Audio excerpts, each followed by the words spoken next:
Attention, please. Can we have everyone's attention, please? Are they really? Can we have everyone's attention, please? All right, would everyone please stand to recite the Pledge of Allegiance?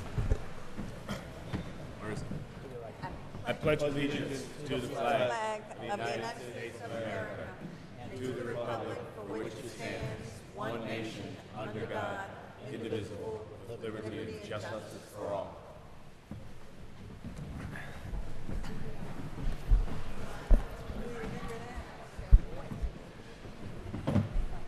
On this day, Wednesday, May 9th, 2012, at 4:05 p.m., the annual board meeting of the Chicago Park District is being held in the field house of Haas Park at 2402 North Washtenaw Avenue, Chicago, Illinois. Will the Secretary take a roll call of the Commissioners? Yes, sir. Commissioner Shalaby? Here. Commissioner Koldyke? Here. Commissioner Hanlon? Here. Commissioner Lavelle? Here. Commissioner Salgado? Here. Vice President Armstrong? Here. President Trobert? Here. Quorum is present. Let the record reflect that General Superintendent Michael Kelly and General Counsel Maria Garcia are also in attendance. The meeting will please come to order.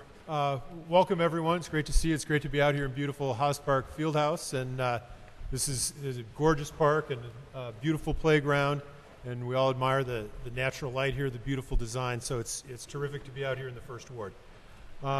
So this meeting will please come to order. Item number 1, approval of the minutes from the regular board meeting held on Wednesday, April 11th, 2012. May I have a motion to approve the minutes? So moved. Second. Will the Secretary take a roll call for the adoption of the matter? Commissioner Shalaby? Aye. Commissioner Koldyke? Aye. Commissioner Hanlon? Aye. Commissioner Lavelle? Aye. Commissioner Salgado? Aye. Vice President Armstrong? Aye. President Trobert? Aye. Motion carried and the minutes are adopted. Next on the agenda is the election of officers, President and Vice President. And I would nominate Brian Trobert to serve as President of the Chicago Park District Board of Commissioners for a term of 1 year. Second. All those in favor signify by saying aye. Aye. Aye. Against? The ayes have it. Brian Trobert is elected to serve as President for a term of 1 year. I nominate Benjamin Armstrong to serve as Vice President of the Board of Commissioners for a term of 1 year. Second. All in favor signify by saying aye. Aye. The ayes have it. Benjamin Armstrong is elected to serve as Vice President for a term of 1 year. Thank you very much. Honor again to serve, and may I congratulate PJ Armstrong. Congratulations.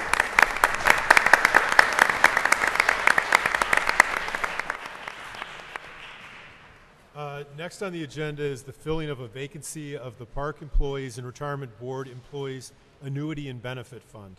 I nominate Melinda Malloy, Treasurer of the Chicago Park District, to fulfill the term of Melinda Gildart, who recently announced her resignation. This term expires October 13th, 2013. Is there a motion? So moved. Second. Will the Secretary take a roll call vote for the adoption of this matter? Yes, sir. Commissioner Shalaby? Aye. Commissioner Koldyke? Aye. Commissioner Hanlon? Aye. Commissioner Lavelle? Aye. Commissioner Salgado? Aye. Vice President Armstrong? Aye. President Trobert? Aye. Motion carried and the matter is adopted. Next on the agenda are appointments to the standing committees. Per the code, these appointments shall take place at the annual meeting or whenever is applicable. At this time, there will not be any changes to existing appointments. Next on the agenda are presentations from the departments. Our first presentation is from the Community and Recreation Department's Wellness Program. Colleen?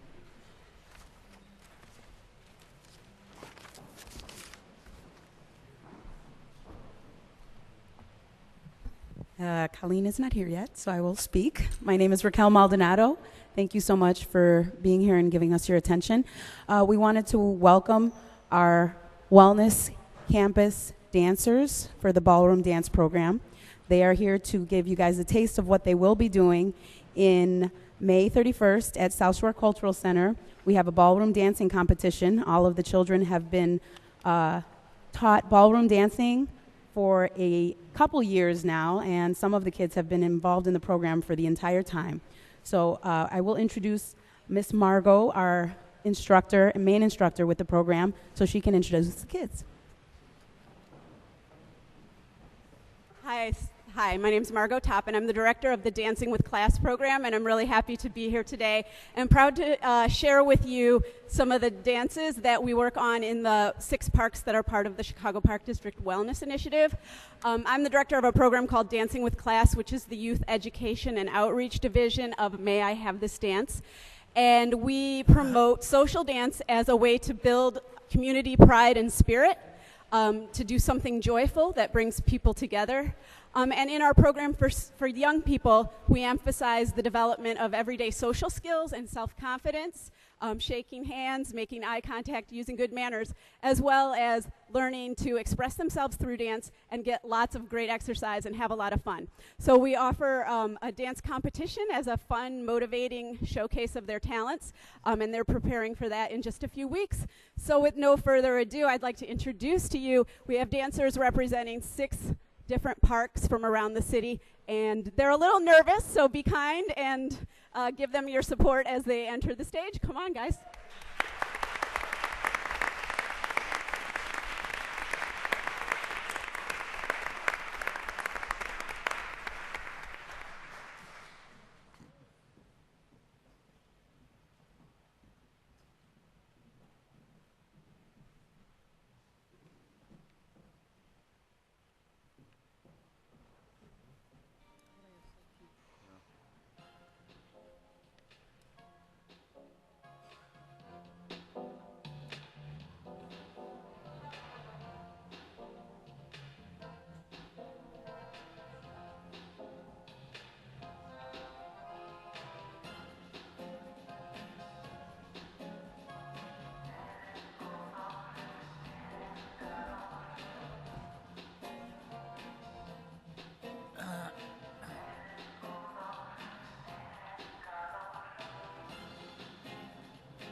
Great job. Dancers, take a bow. Very nice.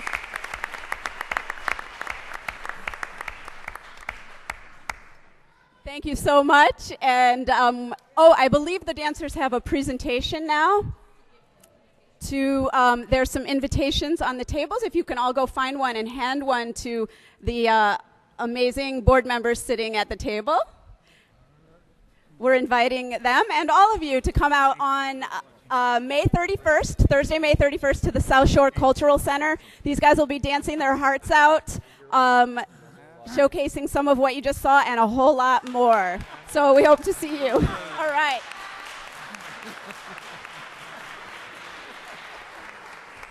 Must be me. I don't know who's left. Thank you so much. Guys, thank you so very much. That was fabulous. Thank you so much. You know, just to mention briefly, we'll do a lot of procedural things here and a lot of things that are important. But at the Park District, we've just spent a lot of time putting together a strategic plan, and we could sum up the strategic plan in 3 words: kids, kids, and kids. So it's really great to see this. Thank you.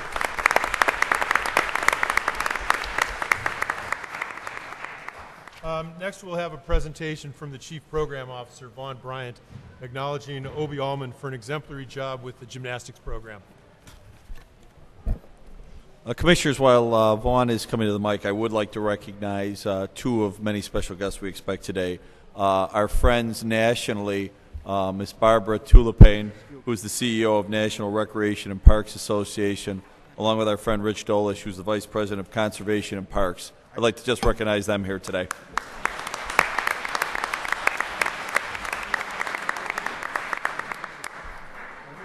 Thank you, guys. I'd like to acknowledge the hard work and dedication of one of our park supervisors. Several parks in the Bronzeville community participated for the first time in gymnastics on a region and citywide level, and this was made possible by Obie Allman. Obie attended trainings, he read manuals, taught himself the basics, made makeshift equipment, and in addition to his 19 youth at his park, he also trained 17 other kids at 3 other parks. And this not only excited the youth in the youth, but also the folks in the community. The parents made a banner. They bought uniforms and T-shirts. Obie went above and beyond, and 17 of the 19 kids received awards at the citywide competition. So I want to present you guys Obie Allman.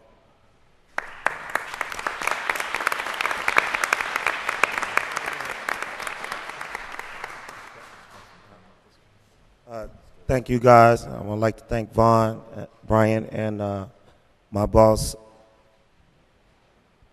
Said no to Jackie Pay, I'm sorry. And I appreciate everything, and I enjoy what I do with the Chicago Park District.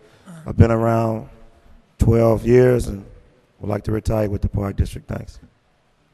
All right.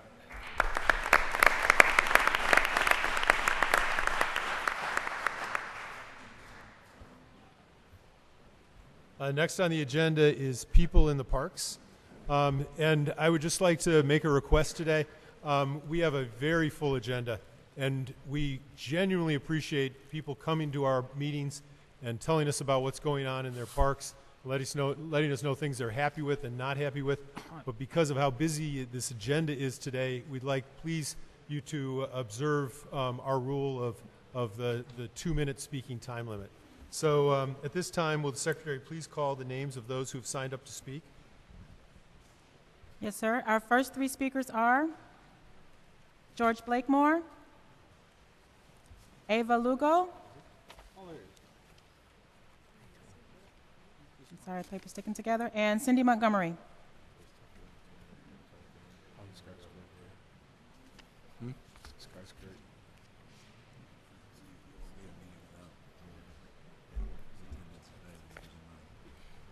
Good afternoon to the citizens of the city of Chicago, to the staff, and to the appointed members of this board. I have advocated, and my new mission is to see that we can have an elected Park District Board, not appointed by the mayor with the approval of city council, but actually elected by the citizens of the city of Chicago. So perhaps by me bringing up that topic, somebody else will hear it, somebody else will see it on the website, and they would also be an advocate of an elected Park District Board.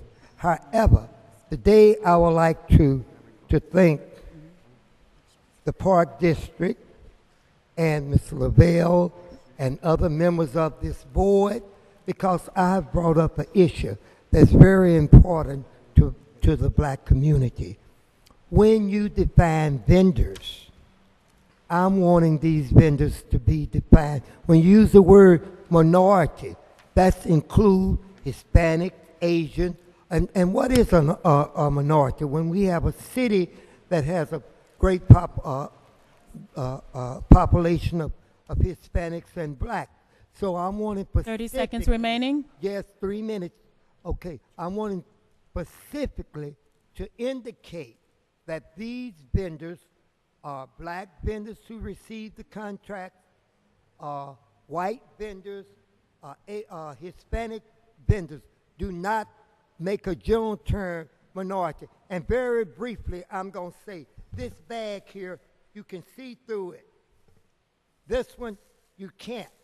You know what transparency means? You have exceeded your 2 Being minutes. able to Thank you, open Mr. Blakemore. up to the public what You is have going exceeded on. your 2 So by minutes. this Thank being you. transparent, me knowing that this George, is Mr. Blakemore, black George, interest. you have So exceeded your again- 2 minutes. George, we've again, heard you. Sir, We've- sir, I know that you're going to resolve this problem, and please, we must be respectful to each other.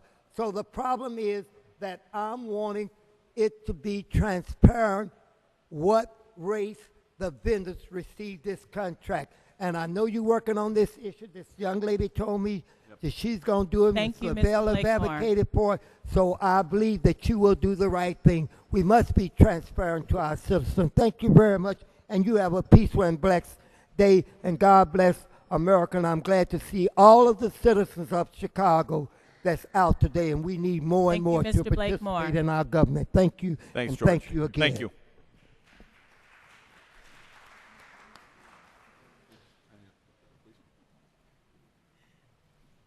Ms. Lugo? Good afternoon. My name is Ava Lugo, and I represent hundreds of rowers from LPJ Chicago. I am 13 years old and attend the 7th grade at Blaine Elementary School, a CPS Can you speak public up, school. please? In Could you speak up, please? okay. Is our AV optimized, do you think? Hmm? We can't hear. We can't hear anything they're saying.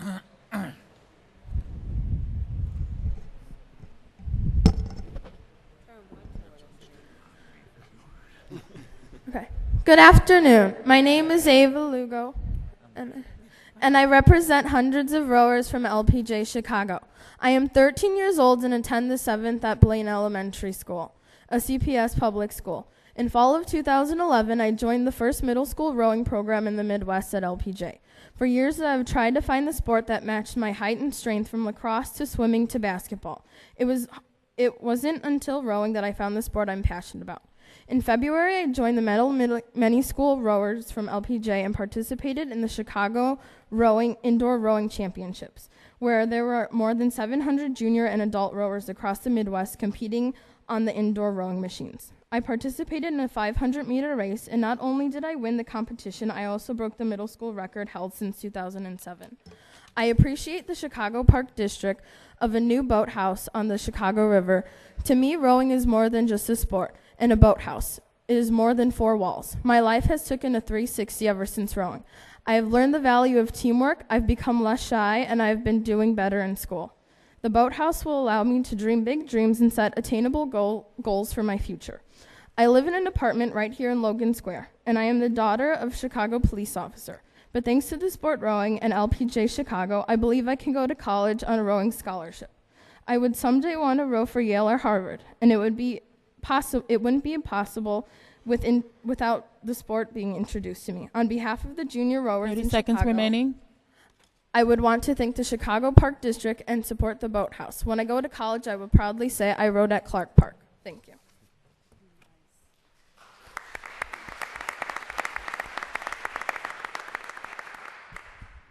Good afternoon. My name is Cindy Montgomery, and I'm one of the many parents of the junior rowers at LPJ Chicago.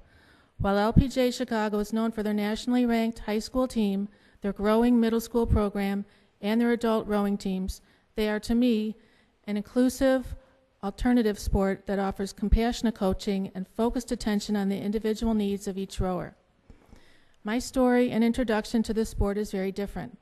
My son, Paulie, is an adaptive rower. When I realized last summer that the water allowed Paulie to feel at ease and at peace, I searched online for a program that would readily accept him. We found that at LPJ Chicago. We happily drove from Park Ridge twice a week for the 2-month-long program. Paulie, over the years, has watched many of his friends play on teams and has been proud to support them.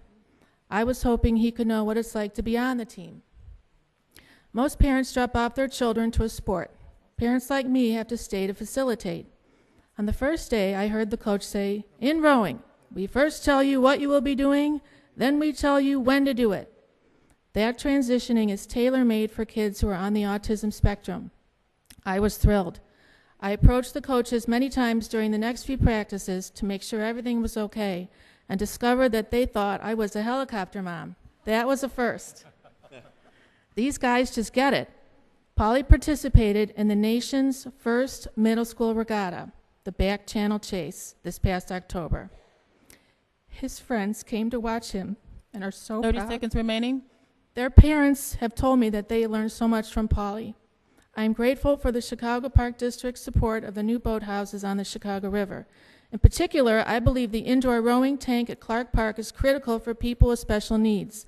The tank can be utilized to pair adaptive rowers with peer rowers. There are many special recreation opportunities in and around Chicago. What these kids need and can't find is a safe place where they can socialize and learn how to be part of a exceeded your 2 team minutes. with typically developing buddies.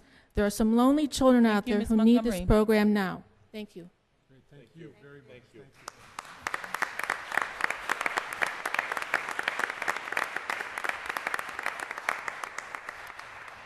Our next three speakers are Donna Brown, Leroy Bowers, and Cecilia Butler.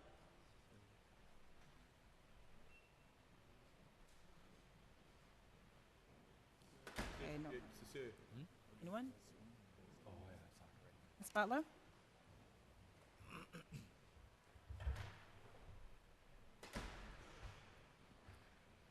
Cecilia Butler, Washington Park. Good news. I have your invitations for our event on June 3rd. I gave you notice, I think, back in March. So I'll be passing them out.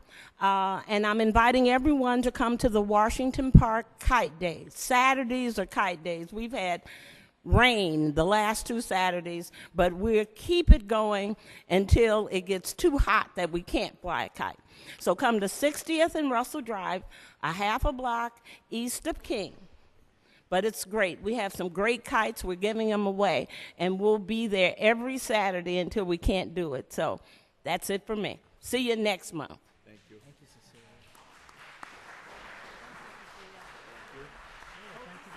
Thank you. Our next three speakers are Darcy Trier, Mary Beth Pierce, and Dennis O'Neill.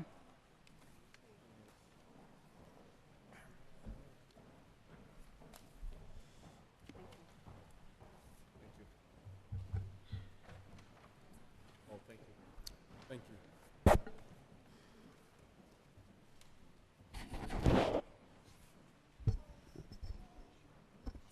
Testing. Good afternoon. My name's Diana Olivar, and it's my pleasure to stand before you as the Maplewood Lucy Flower Park Advisory Council. Our Park Advisory Council was established 8 years ago, and our mission statement remains the same. With the help of our community, the Aldermen, and Chicago Park District, we were instrumental in causing the renovation of Maplewood Park. Since then, we continued to be involved with the parks to maintain a safe and friendly environment for our community. We've worked closely with our Park District staff, Friends of the Park, our Alderman's office, and the West Bucktown Neighborhood Association to ensure the park is cared for and that the programs are well attended. We have provided scholarships to over 50 kids who couldn't afford to pay for the programs. We now have a thriving park thanks to you, our wonderful park staff, and the support our community and Alderman's office. We are in our next phase, which is the Garden Club. Now that the Maplewood Park is up and running, we're placing our energy and focus in our little gem of a playground, Lucy Flower. It's a small park play lot located at Moffett and Rockwell, right down the street. It's just 1 block north of the highly anticipated Bloomingdale Trail Path, and as you are aware, it is touted to be a Chicago international destination. 30 seconds remaining. Our playground needs your help. It has old equipment, graffiti, peeling paint, dirty wood chips, and an uneven walkway. When surveyed, the community asked for a water feature. This would help to reduce flooding and unsafe practices, open fire hydrants in our area. So we're here today to ask for your commitment to fund the 40% necessary to You have renovate exceeded your Lucy 2 Flower. minutes. In the packet, we provide our business proposal, and we've Thank already you. raised $39,000 towards this effort. So we ask for your support, and the alderman also has provided a commitment You have letter. exceeded your 2 minutes. Thank you. Thank you. Thank you. Thank you very much.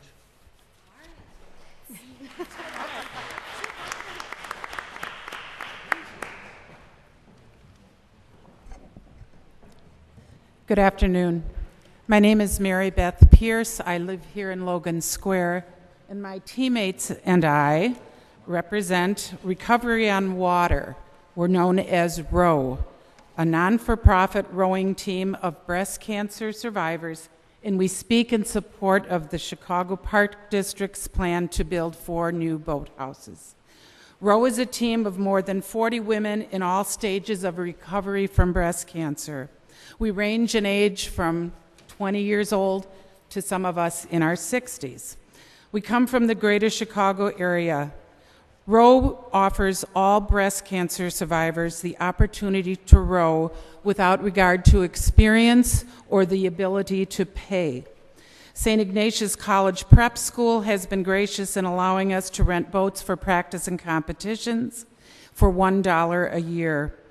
The team members at Ignatius volunteer to help us carry boats and do whatever is necessary to help us accomplish our goals for physical fitness, and the sport of rowing is the kind of exercise that hopefully promises a 50% chance of not having reoccurrence in our disease. It's a phenomenal sport. Recently, we were able to purchase our first boat, and we christened the Cindy after a beloved ROW member who lost her battle to breast cancer a 30 year seconds ago. remaining. Being a part of this team has allowed us to take a proactive role in our recovery. What we would enjoy and what we would be profoundly grateful for is some of the comfort that the amenities of a boathouse would provide us. It's a tough sport. We are tough survivors, but we'd love a little comfort along the way. Thank you so much. Thank you.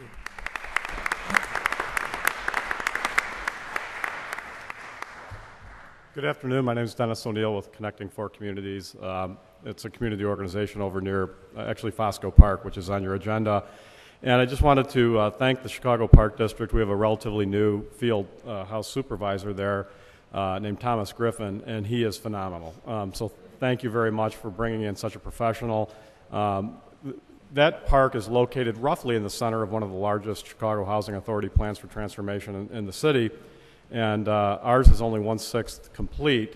So there are a lot of challenges with the plans for transformation, some due to the economy, other due to socioeconomic issues. And the Park District, Fosco Park is an important, really the Park District is an important stakeholder in our community. And there have been issues in the past at that field house with this gentleman. Mr. Griffin is really somebody who's working to bring the community together, incredibly professional, and we just wanted to acknowledge that. And also look forward to having Fosco Park completed. It's on your agenda this afternoon, and make sure that it's a safe and secure park in our community. It's very important. Thank you. Thank you, Dennis. Our next 3 speakers are Mark Heller, Howard Luecki, and Mary Tillery. Hi, my name is Mark Heller. I'm a Logan Square and Chicago Parks advocate. I had submitted a revision of the city's open space impact fee policy that you all should have. And since 2 minutes is not enough time to summarize a change of policy, I'll just try to briefly highlight what is involved. And it's just basically common sense. The city's current open space impact fee program levies a fee to developers of new construction dwelling units in the city. It's a flat fee. It ignores the difference in valuations among neighborhoods. So for simplicity, a 1-bedroom unit or something less than 800 square feet, the developer pays $300. Two bedrooms, $600. 3 bedrooms or larger, up to 3,000 square feet, $900. And bigger than 3,000 square feet in Uber condo or lovely single-family home, $1,200. That fee is the same whether that dwelling unit is in Lawndale or Austin or in Lincoln Park or Streeterville. It's a flat fee. The revision is to index the fee to the average or median property valuations as already determined by the Cook County assessor in property taxes, property assessments, for each of the city's official 77 neighborhoods. So when a developer creates a 2-bedroom unit in Lawndale or 30 Austin, seconds remaining. they are paying an amount that's a percent times the average valuation in that neighborhood. In Lincoln Park or Streeterville, where that valuation is going to be several-fold higher and possibly a very park-rich neighborhood and desirable neighborhood, that fee will be the percent times that valuation determined by a government agency. And that index valuation will reboot each year as the assessor changes the assessment. You have exceeded your 2 minutes. Instead of a 14-year-old funding formula that hasn't been changed. Thank you, Mr. Heller. I urge you to review this with the folks that you know in city government, because I'm not an elected official. Thank you, Mr. I know Heller. privately some of you who are aware of this agree it makes sense.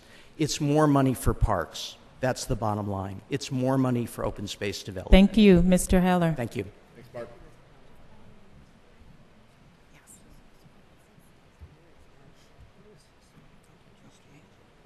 Good afternoon, ladies and gentlemen. My name is Howard Lucky, and I am speaking today on behalf of the Clark Park Advisory Council. In the next few months, the Cubs organization will break ground on a 1,500-seat stadium in our park, and this will be the culmination of several years' hard work by all of the parties concerned. It is successful in no small part because all of the stakeholders involved came together and took the time and effort to come up with a plan that everyone could live with and agree on, which we genuinely believe will provide the most use for the most people of these finite resources and precious parkland. Today, you will vote on a boathouse proposal for Clark Park. And while this proposal will cost millions of dollars, the greatest costs involved will be the 2 acres of the last 7 acres of open green space left in our park. Sadly, many of the stakeholders have been shut out of the current process, having been misinformed or ignored. Some feel that they were subjects of bait and switch, being presented one proposal only to have it switched to something radically different. Others feel that they have been given inadequate or incomplete information, or as no public meetings on this project were provided to the community, no specific information at all. There are currently over 600 signatures on petitions asking you to reconsider the size, scope, and location of this project.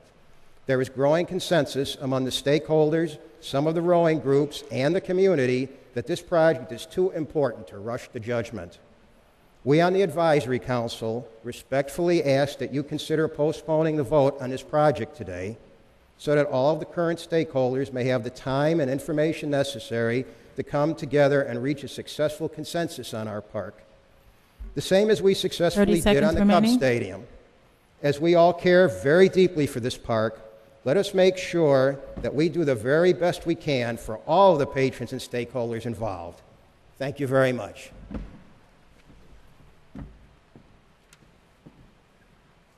Commander Linda Flores.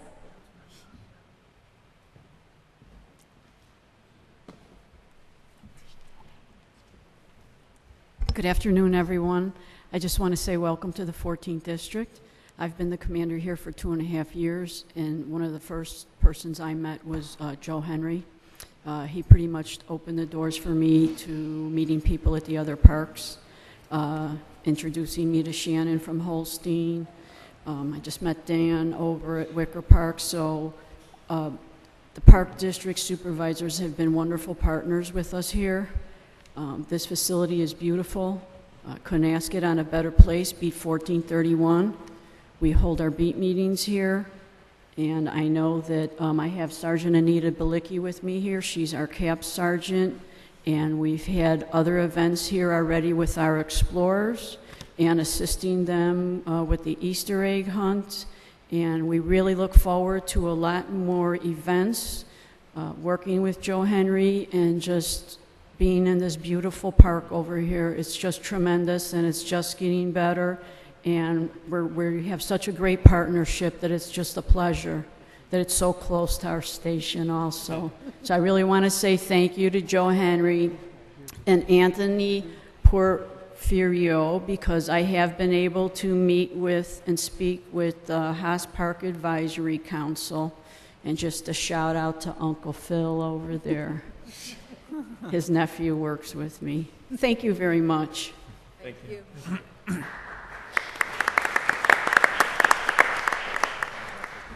Mary Tillery, C.C. Edwards, and Ted Seals.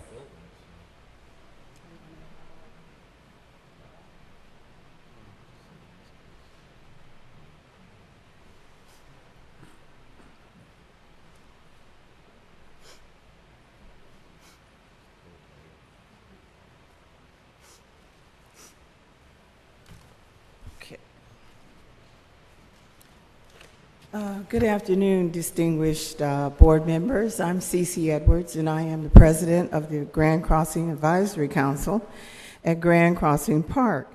And you may also be aware that Grand Crossing Park is a historic landmark of Illinois places. Now, Grand Crossing, the Advisory Council, has worked for over 8 years to bring our treasure back from the brink of extinction. And we gave our talent, our time, and our money. Now, I'd like to give you a presentation by Talisha Matthews. She's one of our global girls at our park. And could you do that? And she's going to give you a presentation package about Grand Crossing Park and our historic area. I'd also like to thank Liz Milan, because without her, none of these achievements that you will see in Section 2 would have ever have happened. Also like to thank Barbara of Landscape, because she's helped us a great deal out at our park. Our park council consists of Park Manor Neighbors, Chatham Avalon Community Council, and Grand Crossing Organization. We sought innovative partnerships with the Park District to get our youth to safety, stop violence, and grow sports and fitness in our park. One of the advisory council ideas, which you have among many of our accomplishments over the years, was that we visited local schools on April 18th. We registered about 30 children, and our 8-year effort was finally about to pay off. 30 on seconds April remaining. 25th, finally, I received a phone call from the general counsel banning me from the park, stating some type of nefarious allegation, and she promised to send me a letter of explanation, but I never received it. The advisory council members were also refused admittance to the park. My board and I deserve an apology. This is an unfortunate injustice. Commissioners, I sincerely believe the Park District wants You have exceeded your 2 minutes. Partner. Ms. Tillery is going to give me her 2 minutes. To partner with our community, but as you look at the last year's activity, according to our participation rules, you cannot cede your 2 minutes to another party. They reveal lower than average enrollment numbers for an A park. This is a contradiction. And finally, my last comment, we request you investigate the current operations at our park. Grand Crossing Advisory Council, an 8-year commitment and role has been and will always be to make our park a decent park for our kids to play and grow. We know our park is a potential cultural center for our surrounding community if we could just get the chance to shine. Thank you very much for your support and your time.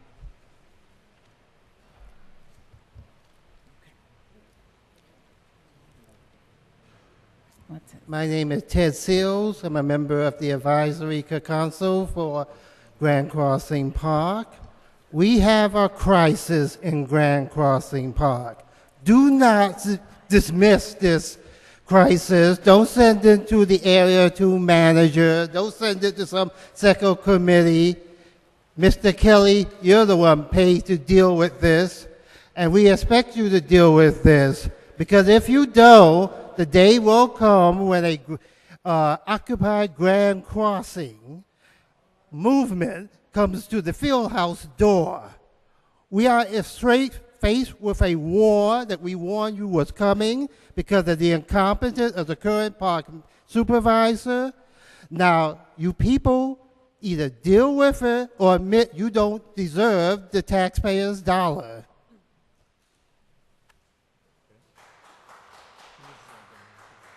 Thank you all for your support. Are there any questions? Okay, thank you. Our next three speakers are Mary Eileen Sullivan, Thank you. Bill Barnes, We will look into it. and Tony Porfirio.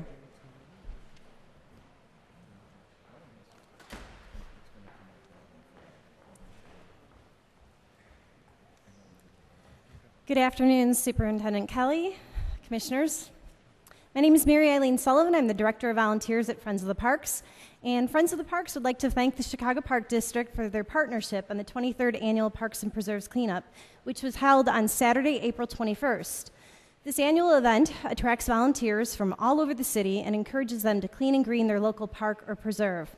The success of this event would not have been possible without the support and leadership from your communication staff, including Zazdania Kubat, Janice Taylor, and Dana Andrews, who served on our citywide, countywide committee for the event. We are pleased to let you know that there were 72 parks included in this year's event, with more than 2,500 volunteers participating. Once again, Humboldt Park was our largest site with over 700 volunteers. Through this partnership with the Chicago Park District, these wonderful volunteers planted 75 trees and mulched thousands more. In addition, garden beds were planted, TED playgrounds were rejuvenated with FIBAR, and tons of debris were removed from parks, beaches, and forest preserves. We also want to acknowledge the hard work of the Chicago Park District's Department of Natural Resources staff. Adam Schwerner, John Cusano, J.R. Banowski, Frank Amato, Dominic Whitfield, Ramon Garcia, Jason Steger, and Barb Wood, and Jerome Scott. Along with the cleanups, their crews supported the tree plantings and mulching projects all across the city. As part of our post-event review, we asked the Earth Day site captains to tell us about 30 their seconds experience remaining. working with the Park District staff, and we received many positive comments this year. One tree keeper remarked to me personally that she found the Park District staff person she dealt with in Lincoln Park to be friendly and supportive of the volunteer efforts. Once again, we appreciate our partnership with the Chicago Park District on this event, and we look forward to collaborating with you next year, which our event is scheduled for Saturday, April 20th. Thank you.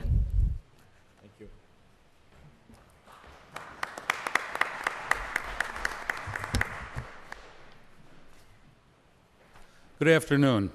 I'm Bill Barnes. I represent the Clark Park Advisory Council. I spoke at the last meeting in objection to the boathouse in Clark Park. We are still opposed to this boathouse, and there's a growing number of the community that agree with us. Last month, I asked for a community hearing on this boathouse issue. There has been no public or community hearings whatsoever. There has been no Park Advisory Council or community involvement in the initial planning stages of this project. With the Cubs, with the ball stadium, we were intrinsically involved in their planning stages, and that's why it's going forward. One note I want to make is yesterday we did meet with people from the Park District, and they assured us that from this point forward they would include us in on the planning phases of this. But it's been made clear to us that we're getting this boathouse whether we want it, whether the community wants it or not. And that's that. Today I want to appeal to common sense, okay? I'm going to ask that you postpone voting on the funding for this for a number of reasons. I think the most important one, gentlemen and ladies, is timing. 30 seconds remaining. Okay? This is going to tie up our entire park for the summer.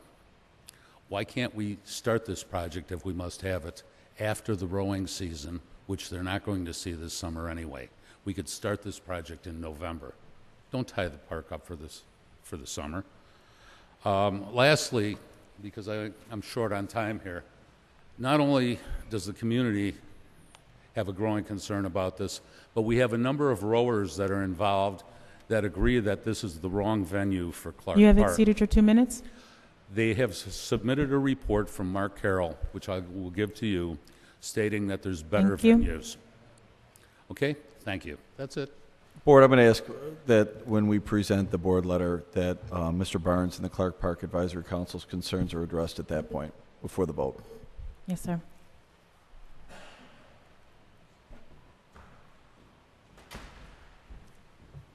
Hi, how are you? I'm Tony Porfirio with the Haas Park Advisory Council. Welcome to Haas Park.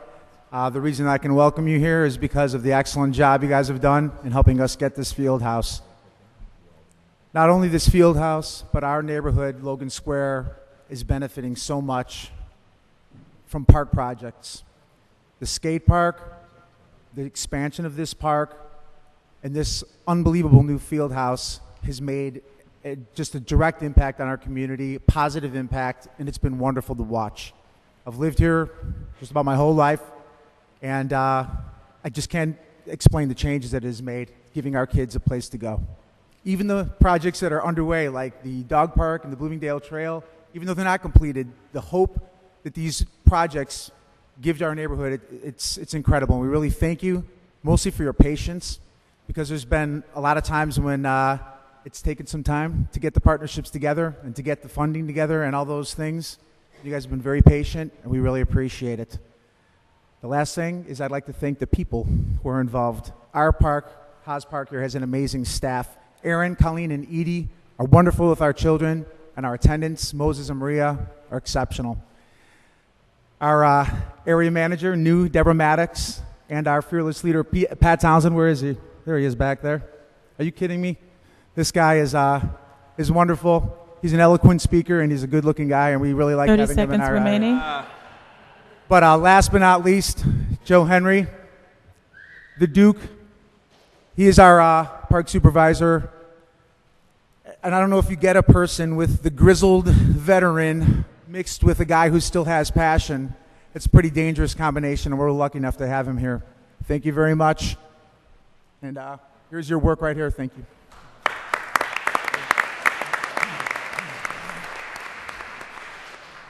Our last two speakers are Phil Jones and Alderman Joe Moreno.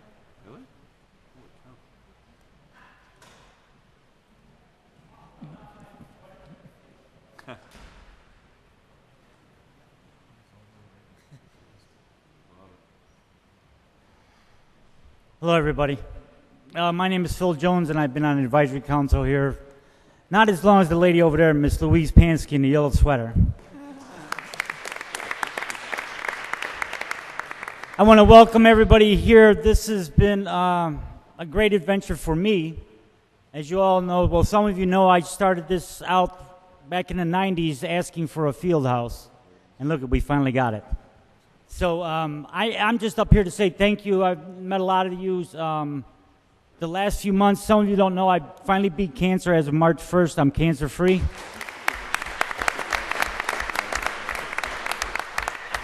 And to me, you know, this has been the biggest present for me is to get this field house, because I know eventually, you know, our neighborhood's going to blossom even more.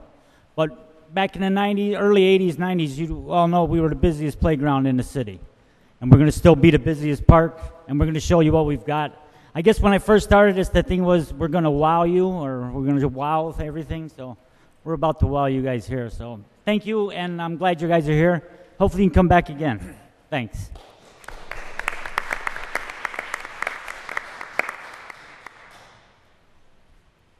Thank you to the board, Commissioner.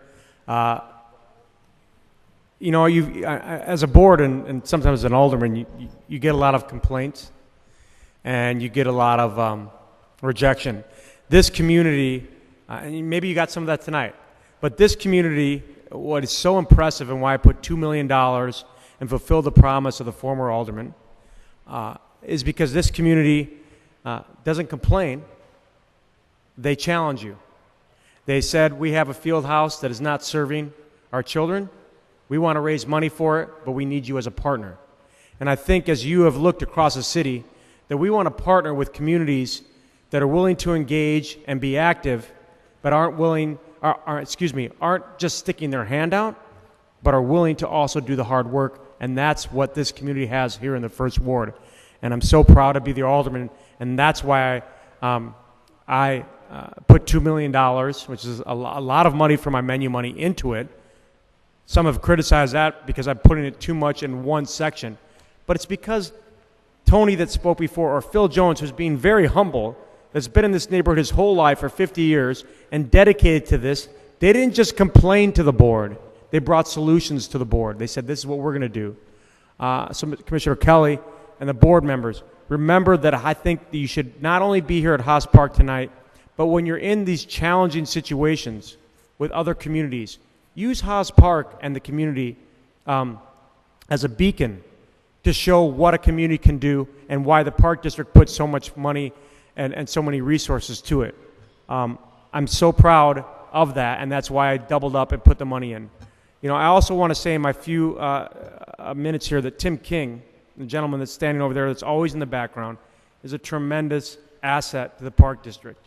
I deal with a lot of sister agencies of the city, the CTA, the CHA, the Chicago Public Schools, and Tim, you do a fantastic job. You always care about what's going on outside, which is our kids, and he's a tremendous asset, and I'm glad to have him as a partner there that I can call, that calls me back as an alderman every time, because we all know, and this is the way it should be, all of our requests from our citizens come to the alderman, and it's great to be able to call Tim King up. They can give you a straight answer right away. I also want to say in closing that this is not the end of Haas Park. This is the beginning of a new, the field house that you have supported, and I thank you for. We're moving forward onto our field, trying to attract additional resources for that. It's a community that doesn't have their hand out. It's a community that says, we like your support, and this is what we're willing to give. I so appreciate you for all coming out to the First Ward and to Haas Park and to this beautiful new field house. But I'll end on this. When you're in other communities and you hear those criticisms of what you're not doing right and why you're not fulfilling requests, ask them what they're doing. Because Haas Park is a working class and lower income neighborhood made up of Latinos, of Caucasians and other folks. But what they give, they'll give it. They just expect to receive it. They're not looking for a handout. They're looking for support. I'm on the shoulders of people like Tony, Phil Jones, Elise Duty Jones, and Joe Henry, our director. I'm on the shoulders of those folks, and I'm so proud to be here. Thank you for coming to Haas Park this evening. Thank you. Thank you, Alderman. Mr. President, for the record, I just do want to recognize, again, Alderman Moreno's commitment. I think we met with you maybe 48 hours after you were elected in office with paper in hand from Alderman Flores, who I do want to recognize his commitment as well. And 9 years ago when I was the Intergovernmental Affairs, Community Affairs Director, I remember meeting Phil Jones for the first time in that little D facility, and his passion and his commitment to this field house was second to none. Phil is become a very humble guy, and again, I would like to recognize Phil and his efforts, because without Phil, he was the spark that got this field house done.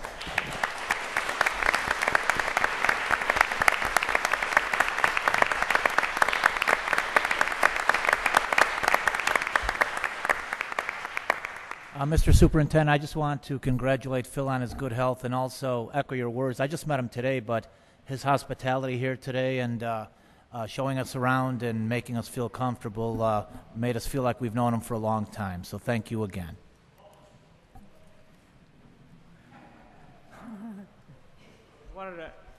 I wanted to thank you, but I also wanted to say that, and I'm sure you recognize this, and I met him a while ago personally, that, BJ, will you please come back to the Bulls right now? We need you.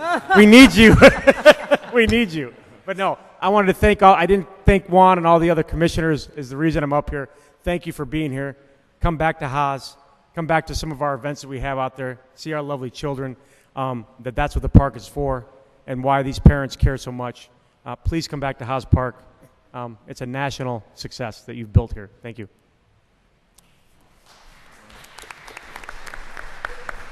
There are no further speakers. Okay. Alderman, thank you. And on behalf of the board, I want to thank you for your hospitality and let you know that we get it. This is a committed community, and we see it all around the city. When this really works, It's the Park District is doing their job, but there's this partnership with the committee, and we're very fortunate to have that in Haas Park. Thanks. At this time, the Board of Commissioners will go into executive session to consider matters appropriately discussed in executive session. There will be a discussion of 2 appointments. Is there a motion? So moved. Second. All those in favor of the motion signify by saying aye. Aye. Aye. Against? Motion is carried. The meeting is now in executive session.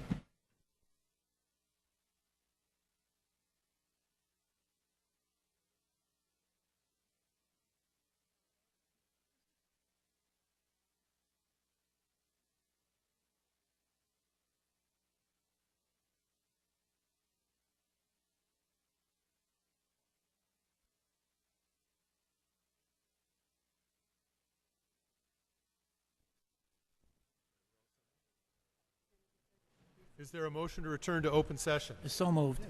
Second. All those in favor signify by saying aye. Aye. Aye. Against? Motion carried. Return to open session. The Board of Commissioners met in executive session to discuss 2 appointments and have the following matters of new business. The Board of Commissioners discussed the appointment of Michael Simpkins to serve as Human Resources Director. Is there a motion? So moved. Second. Will the Secretary take a roll call vote for the adoption of the matter? Yes, sir. Commissioner Shalaby? Aye. Commissioner Koldyke? Commissioner Hanlon? Aye. Commissioner Lavelle? Aye. Commissioner Salgado? Aye. Vice President Armstrong? Aye. President Trobert? Aye. Motion carried, and the matter is adopted. The Board of Commissioners also discussed... I'm sorry.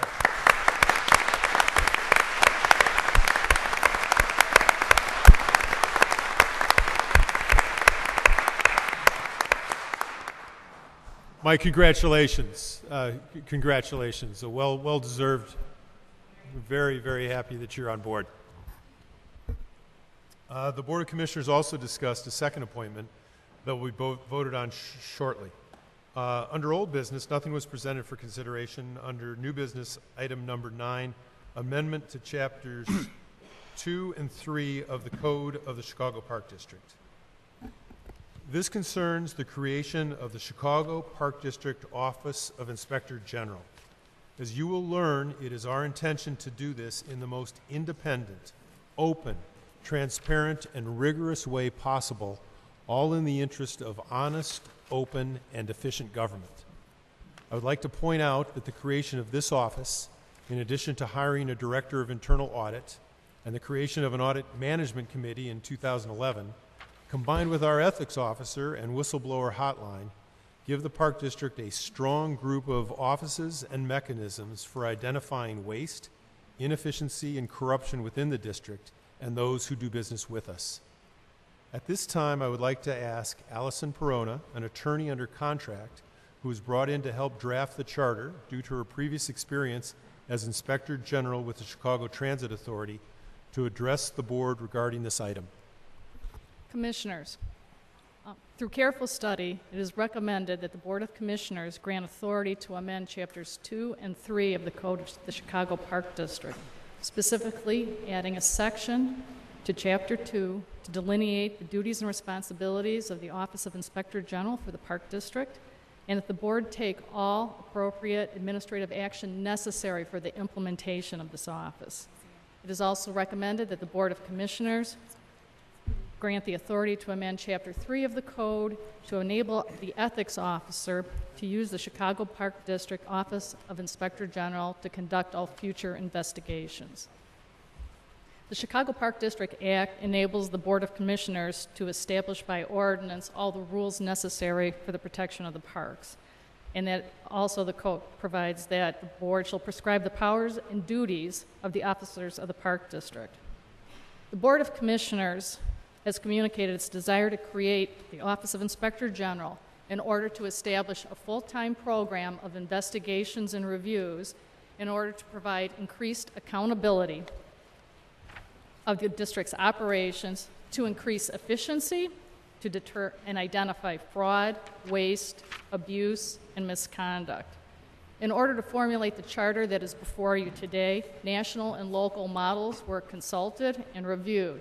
Some of those provisions have been adopted, and others have been adapted to suit the particular needs of the Chicago Park District. As a result, one of the things that was paramount in the minds of everyone was to create an independent Office of Inspector General. Therefore, the proposal before you, the Office of Inspector General will be managed by an Inspector General who will be approved by the board for a term of 4 years and who shall report to the President of the board. The Inspector General can only be removed for cause by a majority vote of the board.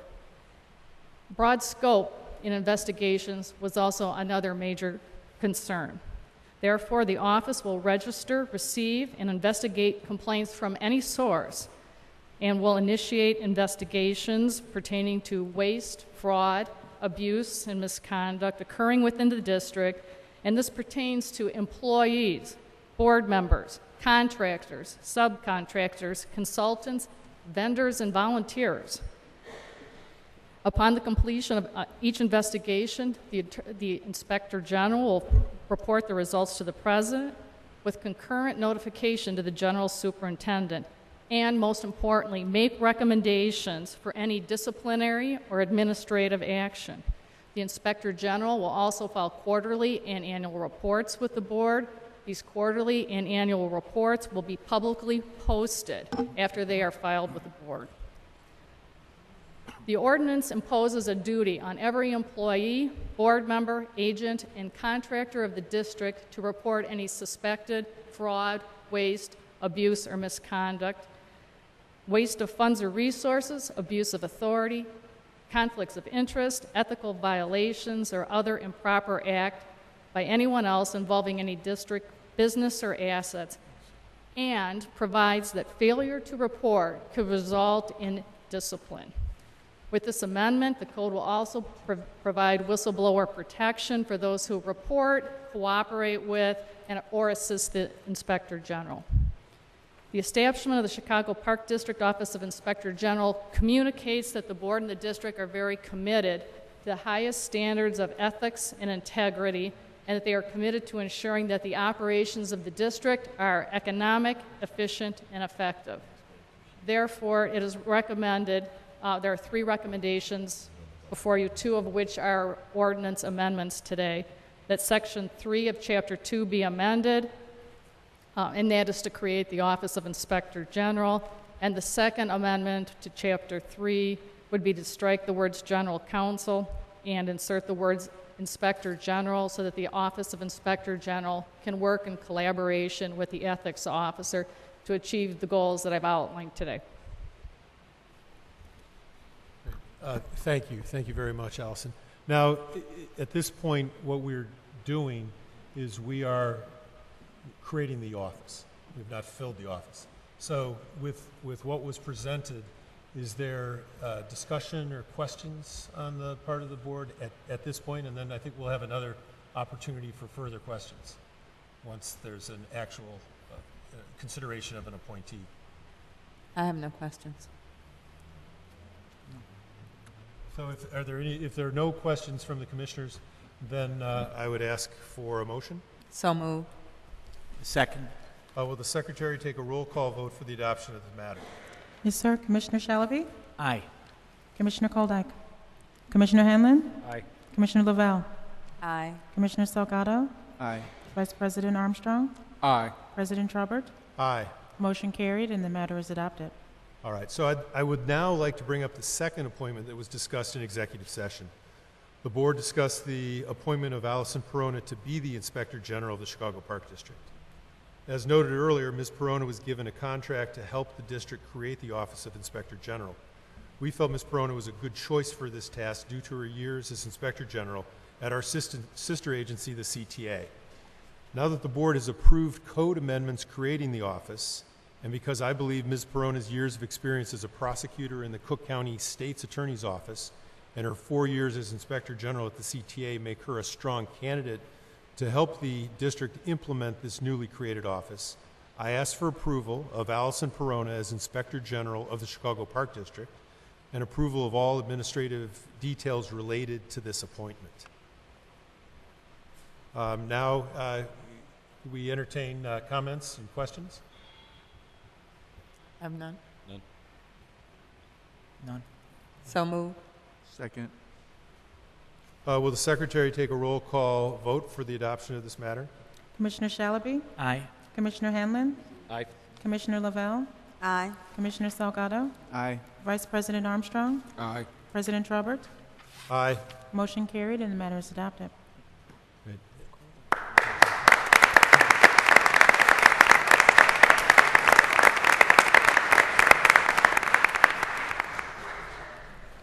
Allison, I know that this is a bit out of order, but I would like to clarify for the public record just a couple points. So I wonder if we could just ask you a question. Do you need that podium moved, by the way? Is it? Will you guys, what do you, maybe drag that podium a little bit, if we can, out of the sun, if it's possible? Unless we have a Park District issued sunglasses, we can. Tim.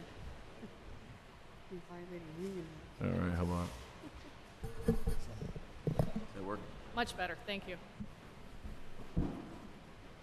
So, Allison, my question is, obviously, the Park District, until this moment, has not had an Office of Inspector General.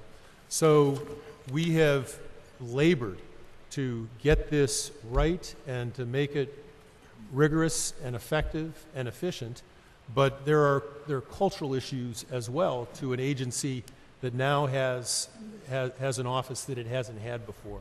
So, I wonder if you could address plans for outreach and to so that we can in fact take advantage of this new office in our organization.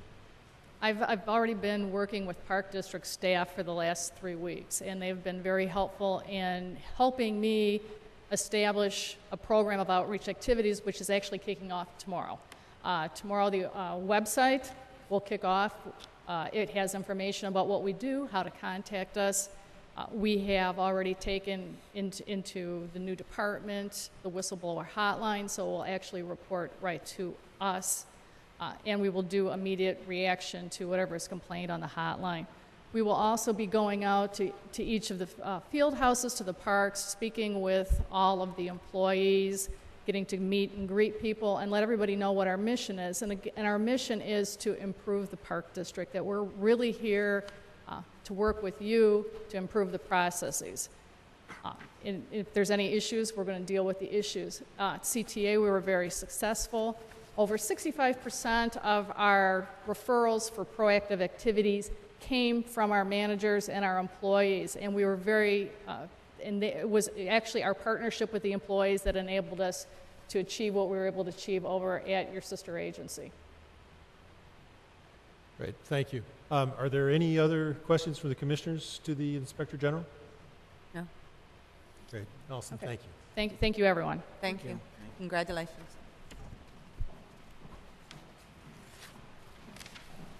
Item number 10 from the Director of Audit, adoption of a resolution revising the internal audit charter. I would like Russell Needler to address the board and tell us about the work you've undertaken as internal auditor. Good afternoon, Commissioners. I'd just like to say I will be working closely with our new Inspector General. I think there's going to be a lot of collaboration between the two of us, so I'm looking forward to that. And I salute you for bringing an Inspector General into the organization. The work that I've been doing is mainly internal to the departments. We've been looking at various things throughout the organization. We're going to be working to help the organization become Can you more please efficient, speak up more just a effective. little bit? More efficient and more effective and increase transparency. So that's what our goal is. Are there specific things you'd like me to speak to today, or just what we're asking for in terms of the internal audit charter? Well, since you've been on board, just what are some of the things that you've looked at? Well, the first thing I did was do a lot of outreach as well, and went to speak to several people in the organization to try and get kind of an overall risk assessment of the organization, and use that to develop our annual audit plan. So we're trying to hit what we consider to be the high risk areas that will help improve the efficiency and effectiveness of the Park District.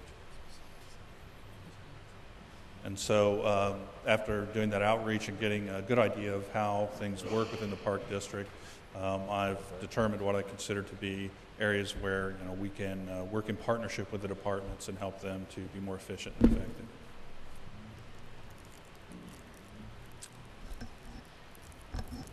And what I'm here for today is to ask for revision to our internal audit charter to clarify the responsibilities of our audit management committee. The audit management committee meets on a monthly basis, and President Traubert, Commissioner Koldyke are members, as well as 6 members of the executive team here at the Park District. And I'm asking for a clarification of the roles of the management committee related to the reporting process today. So under this revision, the responsibility for determining whether to present our audit reports to the Committee on Administration would be rested with the board president and the general superintendent. Previously, that responsibility was assigned to the general counsel because the audit staff was housed in the general counsel's office. In addition, the audit management committee would be empowered to make recommendations to the Committee on Administration after reaching consensus on those recommendations. And those are the changes I'm asking for today. Okay, so the commissioners, are there any other questions? So the audit committee exists, and then we'll come as needed to report to the Committee on Administration. So that's the change. Is that the change that we're voting on here? Yes. Prior to this time, the general counsel had responsibility for determining if audit reports would be presented to the Commission at Large or the Committee on Administration.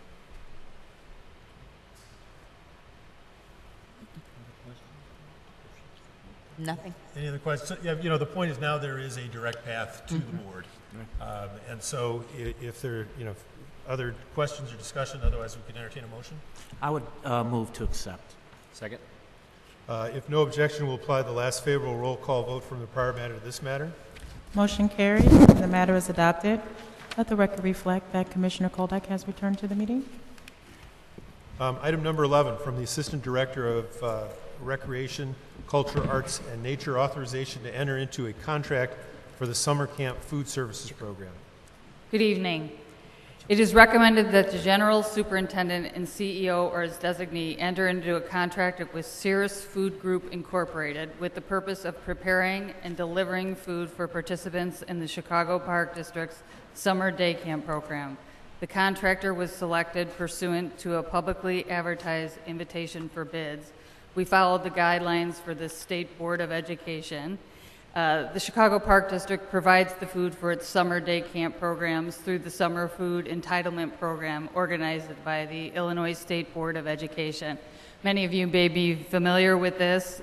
We offered up to 20,000 breakfasts, lunches, and 20,000 snacks each day to the participants in our day camp at approximately 225 sites district-wide. The food will be delivered during the day camp session, which is June 1st, 2012 through August 31st, 2012. Cirrus has experience working with us. They use local vendors in terms of the produce where available, and we have the menus available if anyone's hungry. I'm happy to answer questions. I took a look at the menus last year, and I thought they were very appropriate, healthy, a wide variety of food.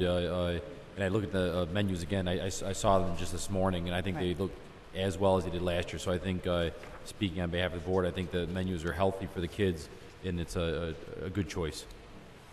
I felt the same way, and since the doctor feels that way, I think we're in good shape.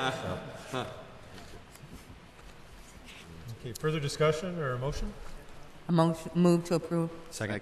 If no objection, we'll apply the last favorable roll call vote from the prior matter to this matter. Thank you. Motion carried and the matter is adopted.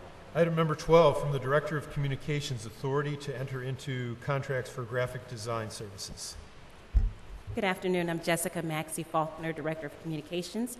It is recommended that an order be entered authorizing the superintendent or his designee to enter into individual contracts with 6 pre-qualified firms for the inclusion of graphic design services, a pre-qualified pool. The firms were selected pursuant to a publicly advertised request for qualifications. No minimum work is required, and firms are not guaranteed work. No work may commence, or no payment shall be made to the contractors prior to the execution of a written agreement. We have 6 companies. 3 are returning designers from the previous year. We have 3 new designers. The contract is 1 year with the option of 3 additional 1-year extensions. And again, the scope of services is to provide creative concept, design, layout services for a variety of projects associated with CPD programs. You probably saw graphic design when you walked in, our banners, booklets, brochures, and program guides. Are there any questions I can answer? Jessica, in this day of social media, and we're doing banners and graphics like this, do you think obviously you're bringing this, so you still think this is the best way to spend this money? Well, even on social media, we need those logos and the designs that you see when you go online. So this is a service. We're cutting down on paper, but we still need the design. Questions? Just very quickly, the options, Jessica. Who exercises those? Who has the option? Well, what we do is send out the scope of services to all 6. They respond. We usually choose the lowest, most qualified bidders. So moved.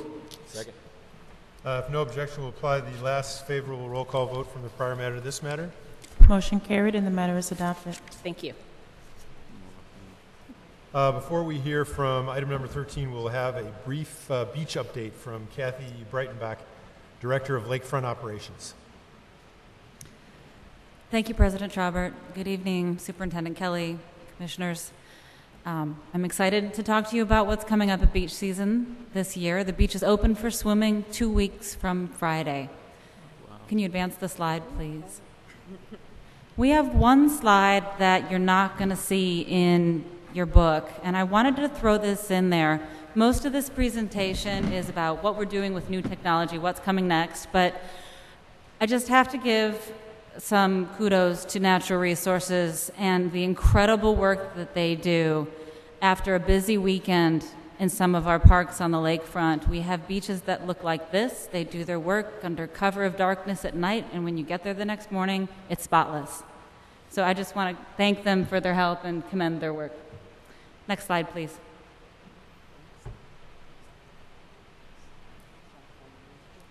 While we're on the topic of beach grooming, one of the things we have coming up this year, the Natural Resources Department has acquired some new beach grooming equipment thanks to a grant from the Environmental Protection Agency.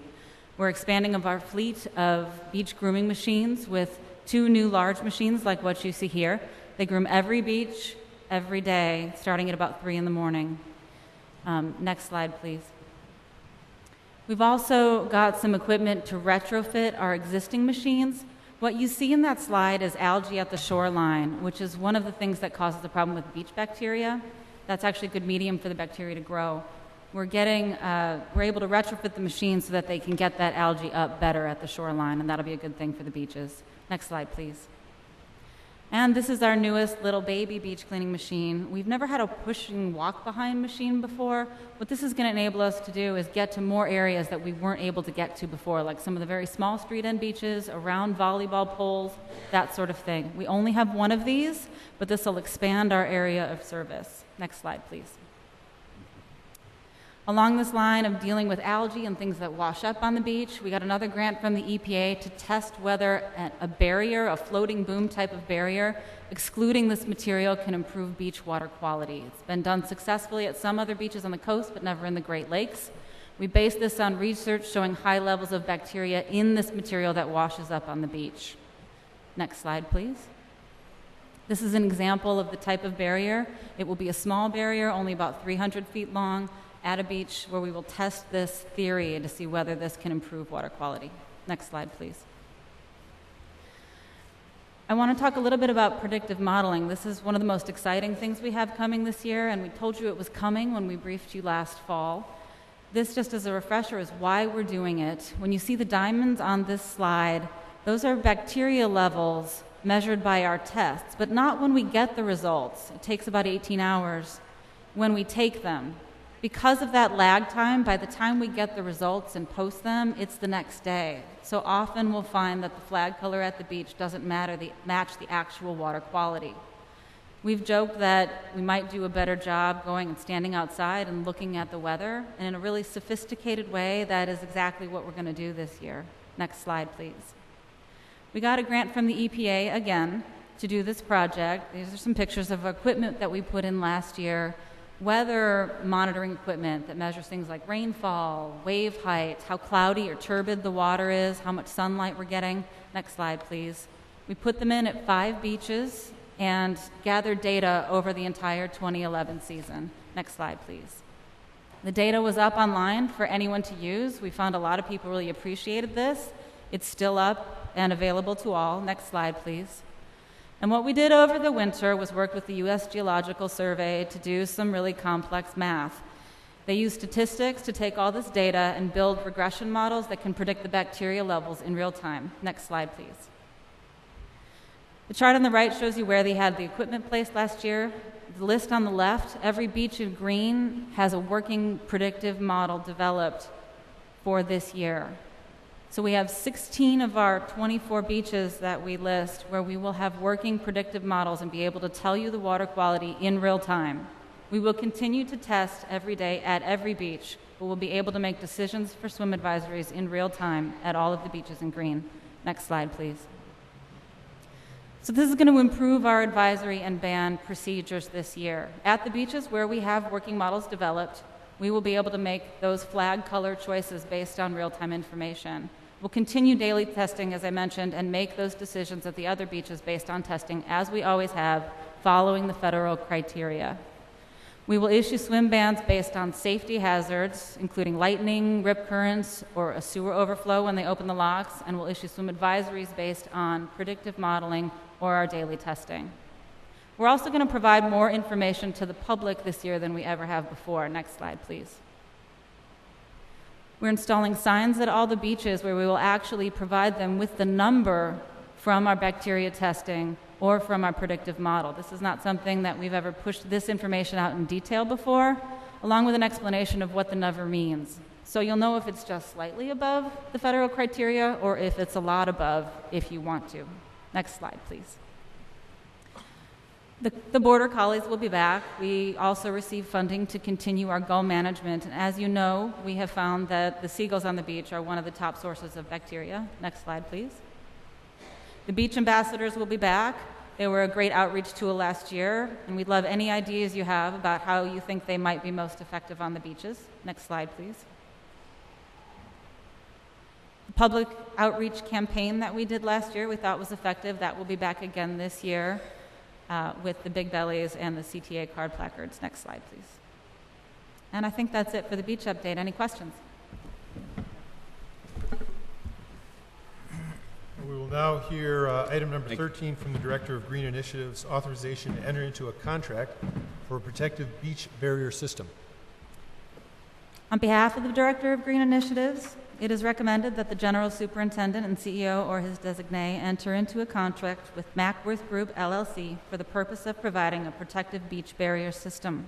The contractor was selected pursuant to a publicly advertised request for proposals. This is a 1-year contract with 2 1-year extension options. The scope of services is to design, fabricate, and assist with installation for an anchored floating aquatic barrier intended to reduce E. coli and other bacterial concentrations in an enclosed beach area. This is the slide you saw with the floating boom at a beach where we will test that project.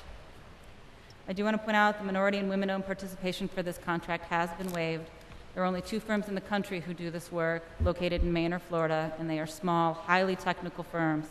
In order to keep costs down, the Park District is doing the labor for installation and equipment in-house, so there is no opportunity for subbing any of this work out or indirect participation because they are out of state. Thank you. Is this for a single beach? Is this an experimental This is process? experimental.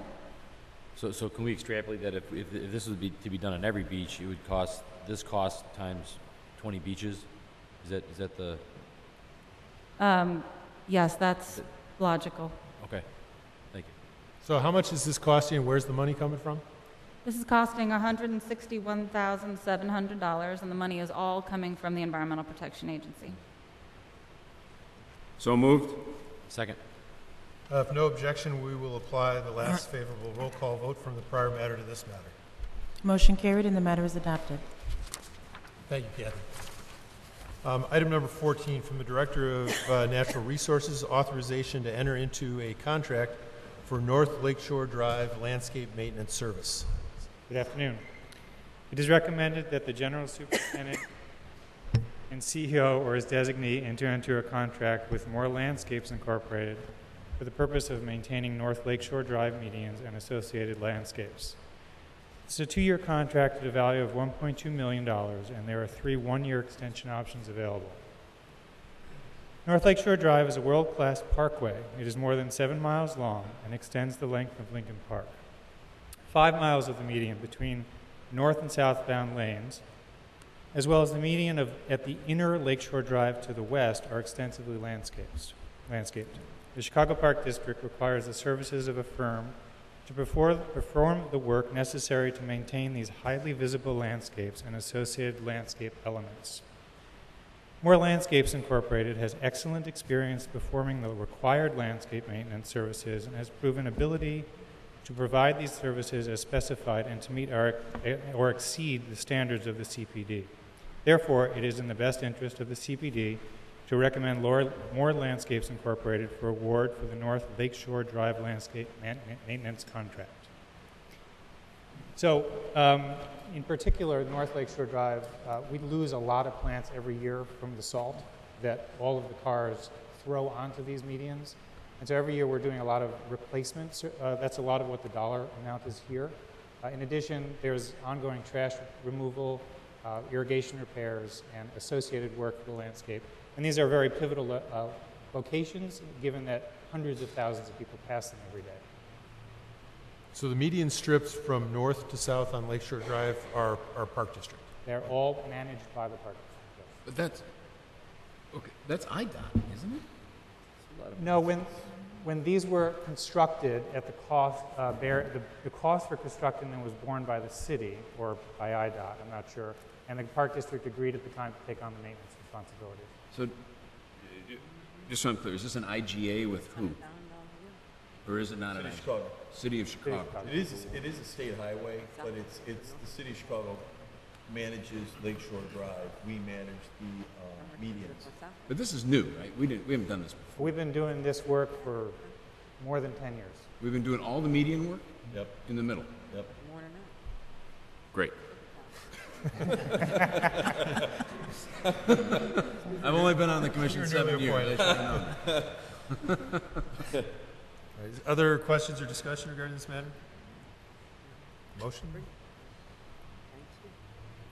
Is there a motion? So moved. A second. If no objection, we will apply the last favorable roll call vote from the prior matter to this matter. Motion carried and the matter is adopted. Item number 15 from the Director of Natural Resources, authorization to enter into a contract for South Lakeshore Drive landscape maintenance services. Thank you. It is recommended that the General Superintendent and CEO or his designee enter into a contract with Moore Landscapes Incorporated for the purpose of maintaining the South Lakeshore Drive medians and associated landscapes.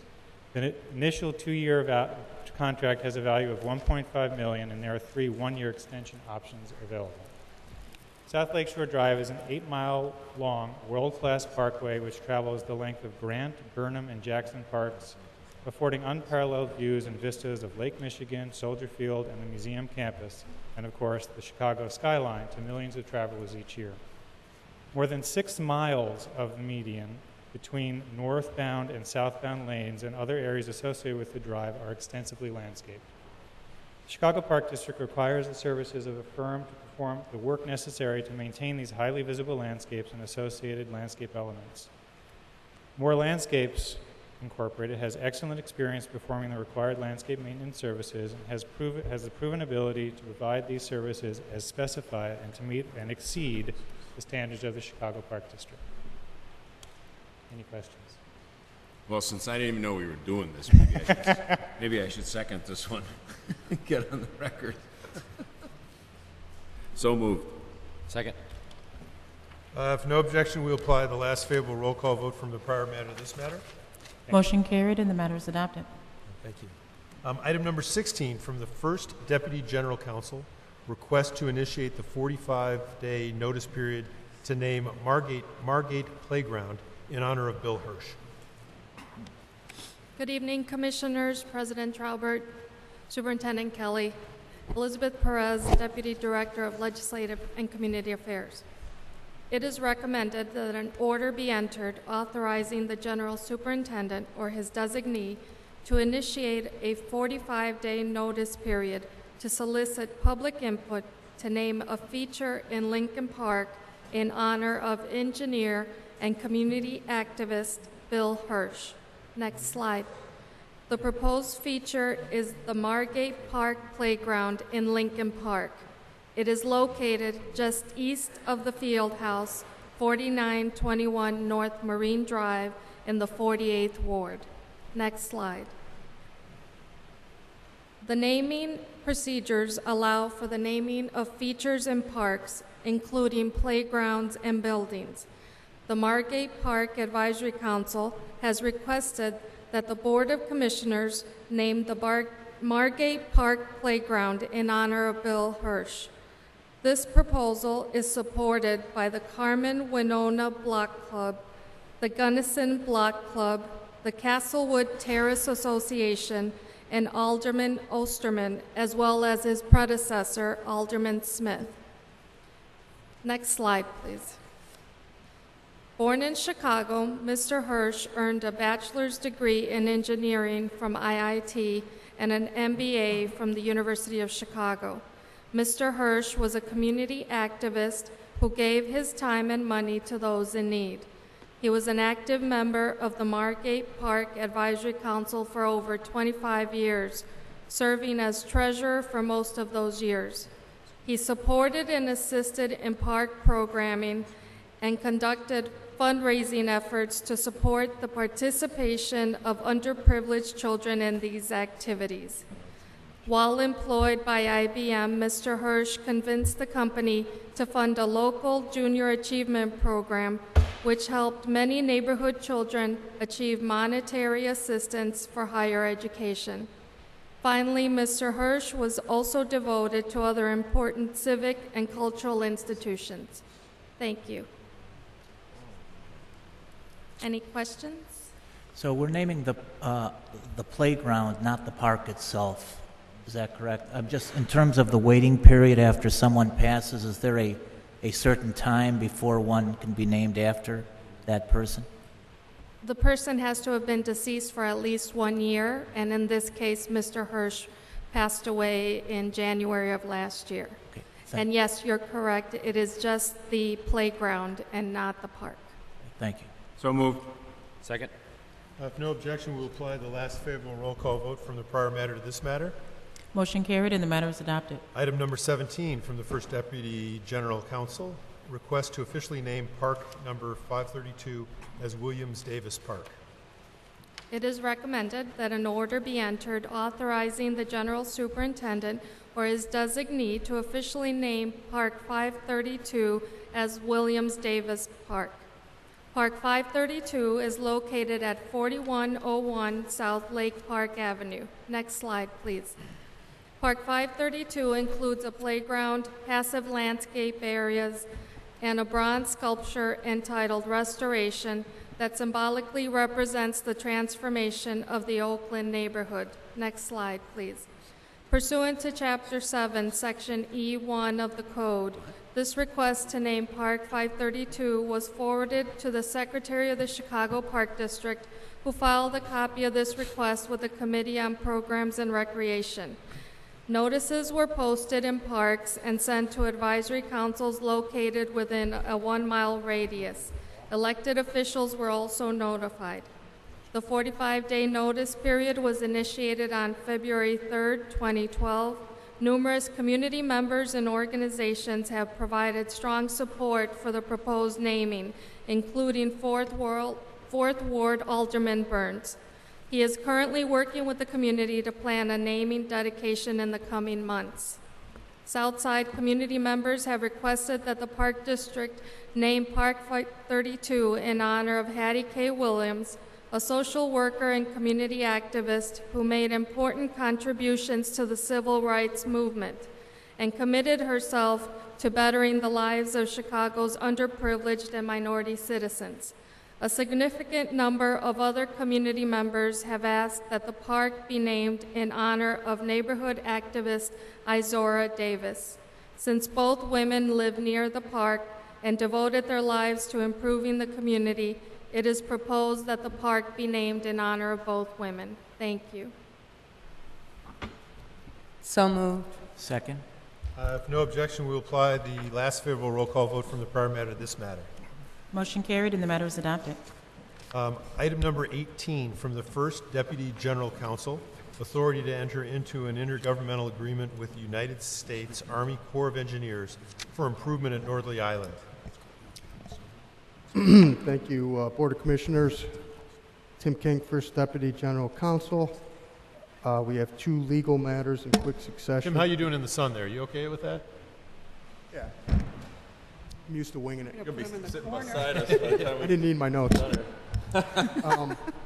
It's recommended that the Board of Commissioners of the Park District enter an order authorizing the General Superintendent or his designee to enter into an intergovernmental agreement with the United States Army Corps of Engineers for improvements at Northley Island and the transfer of funds of up to, or not to exceed, $1.5 million. The purpose of this intergovernmental agreement is to collaborate with the U.S. Army Corps of Engineers to begin the development of Northley Island. This particular grant requires the Park District to contribute a portion of the total amount. So the requirement here is the $1.5 million on our behalf, 35%, and it leverages a total of $4.3 million, and of which $2.8 million, or 65%, are federal U.S. Army Corps of Engineers money. So between that and Kathy's protective barrier letter, we have, when's the last time you can remember any staff member coming before you with 2 federal grants in one day? I mean, we rarely get federal money, so it's very exciting. The Park District has the opportunity to collaborate with the Corps. The goal of the proposed project is to restore coastal wetland, other coastal plant communities in support of Great Lakes fish, amphibians, reptiles, and migratory bird species, all outside my scope of knowledge, but I'm just reading that. But what we're here to do is enter into the agreement and get that federal money. Tim, just a question about this now. Yeah, I mean, we need to do this more often, where we put up 1.5 and get a 2.8 from the feds and get our 4.3. Are we going to be able to spend this in a way that we intended to spend it in terms of how we would like to develop Northley Island? Fantastic question.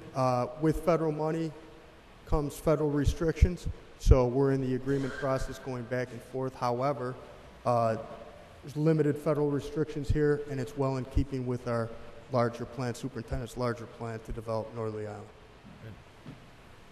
And real quick, am I correct in saying that this federal money actually was a result of our neighboring states' inaction to spend federal money? Another great point. I mean, this is money left on the table. We were right there. Our grant writers very aggressively attacked the opportunity. We put our money up, our financial team, and here we are today. And so is this Park District grant writers that got this money, or was this wasn't handed to us by the city or the state, or this is Park District? Part of our financial team. We have folks who scour the internet and scour the web and see what we can apply for. We're applying all the time. And even if we're successful a small percentage of the time, here's the result. So moved. I would second. If no objection, we will apply the last favorable roll call vote from the prior matter to this matter. Motion carried and the matter is adopted. Item number 19 from the First Deputy General Counsel, authority for amendments to Chicago Park District leases with the Metropolitan Water Reclamation District of Chicago. Thank you, Mr. President. This is very simple. This is authority to amend our existing leases with MWRD for Metropolitan Water Reclamation District for River Park and Clark Park. Pursuant to our act, the Board of Commissioners has to authorize us to enter into any leases. That's what we're doing here, and we're doing it for the authority to go ahead and build the Clark Park and River Park boathouses. So moved. Second. If no objection, we will apply the last favorable roll call vote from the prior matter to this matter. Thank you. Motion carried and the matter is adopted. Item number 20 from the Director of Planning, Construction, and Facilities, authorization to enter into a contract for construction of the Clark Park Boathouse. Good afternoon, Rob Raymond, Director of Planning, Construction, and Facilities. It's recommended that an order be entered authorizing the general superintendent or his designee to enter into a contract with Shafkes Brothers Incorporated for the Clark Park Boathouse construction. Next slide, please.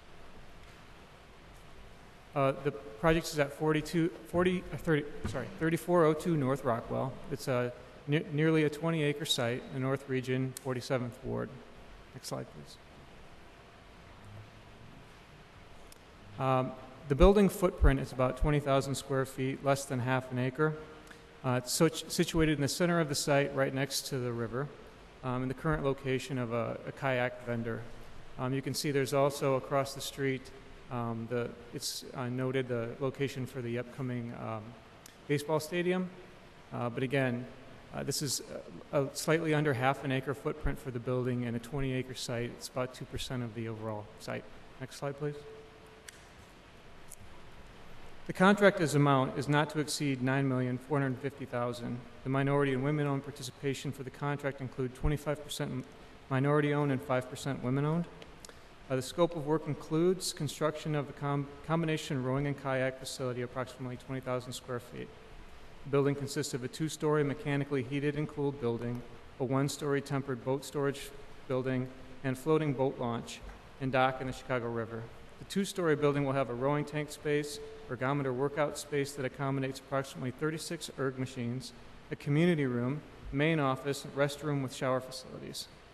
The 1st-story boat storage building will have kayak and canoe vendor storage, vendor office, restroom, clear span boat storage space to store approximately 50 rowing shells and their supporting equipment. The new facility is LEED Gold. The goal is a LEED Silver rating. Just to address some of the former concerns related to the site, we know that there have been community concerns raised. I just want to address them quickly. Again, the building footprint is not 2 acres as previously claimed. Can you just speak up just a little bit? I'm sorry. The building footprint is not 2 acres as was previously pointed out. It's less than half an acre. It's about 2% of the overall project site. So if there's objections to the project based on that, I would say that's it's misinformation. Also, construction staging is not going to shut down the entire park. It's going to shut down only the area close to the actual building facility. And to construct a facility like this, you're going to need 1 summer season. But again, it's not going to infect the entire park. So if there are objections under those grounds, it's not shutting down a 20-acre park. I'd also like to point out, in terms of community process, there have also been aldermanic meetings and aldermanic participation for the project. In fact, the alderman was just at City Council today approving TIF money for this project.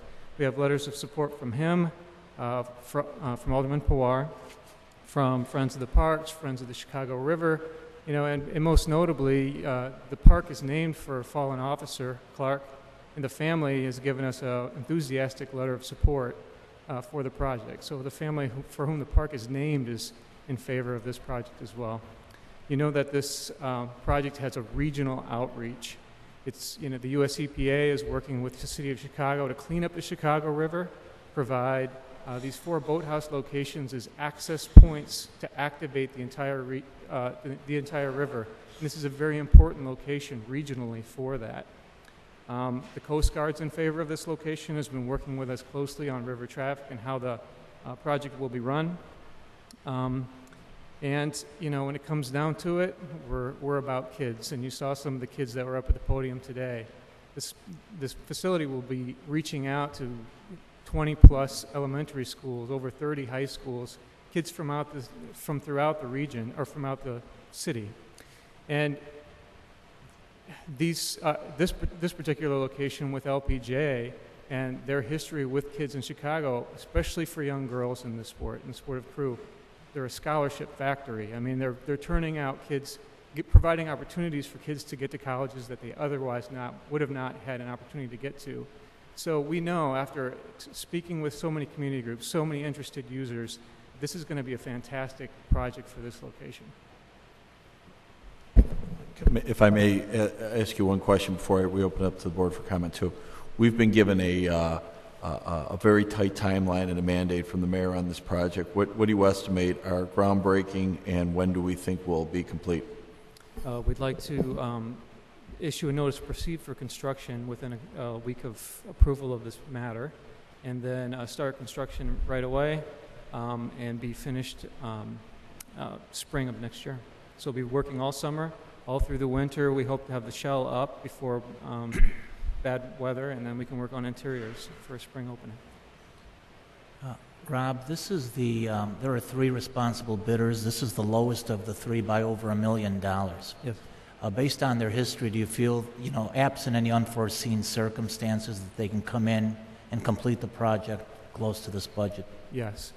We did a pre-qualification process, which was unique for this particular, it's a big project, so we did the pre-qualification to make sure that the bidders were all of a size and capacity to handle the project. And this particular contractor's done actually a lot of work with pools, and this project has a semi-complex indoor rowing tank facility.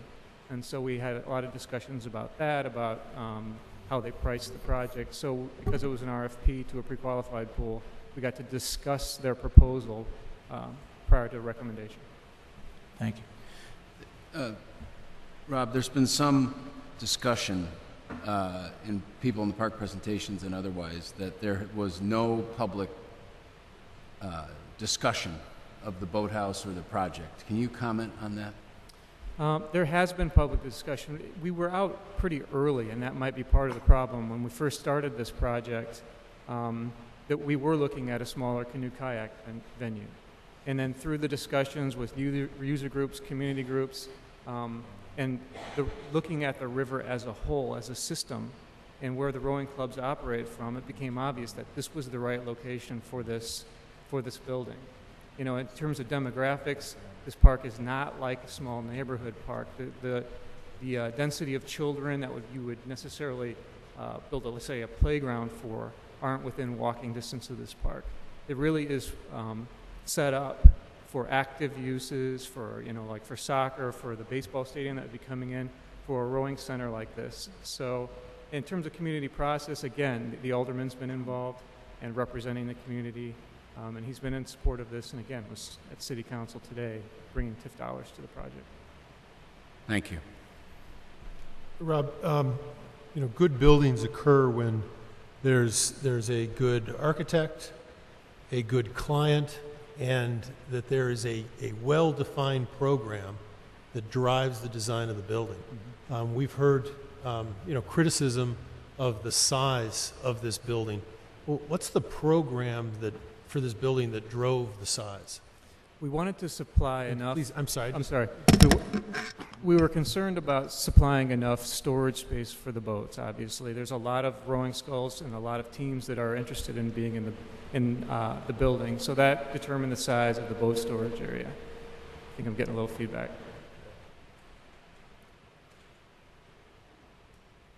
In terms of the building itself, we wanted to also provide enough space for the community to use the building as well as the rowing club. So there's space for the community gathering area, the first floor washrooms, a park office for a park supervisor.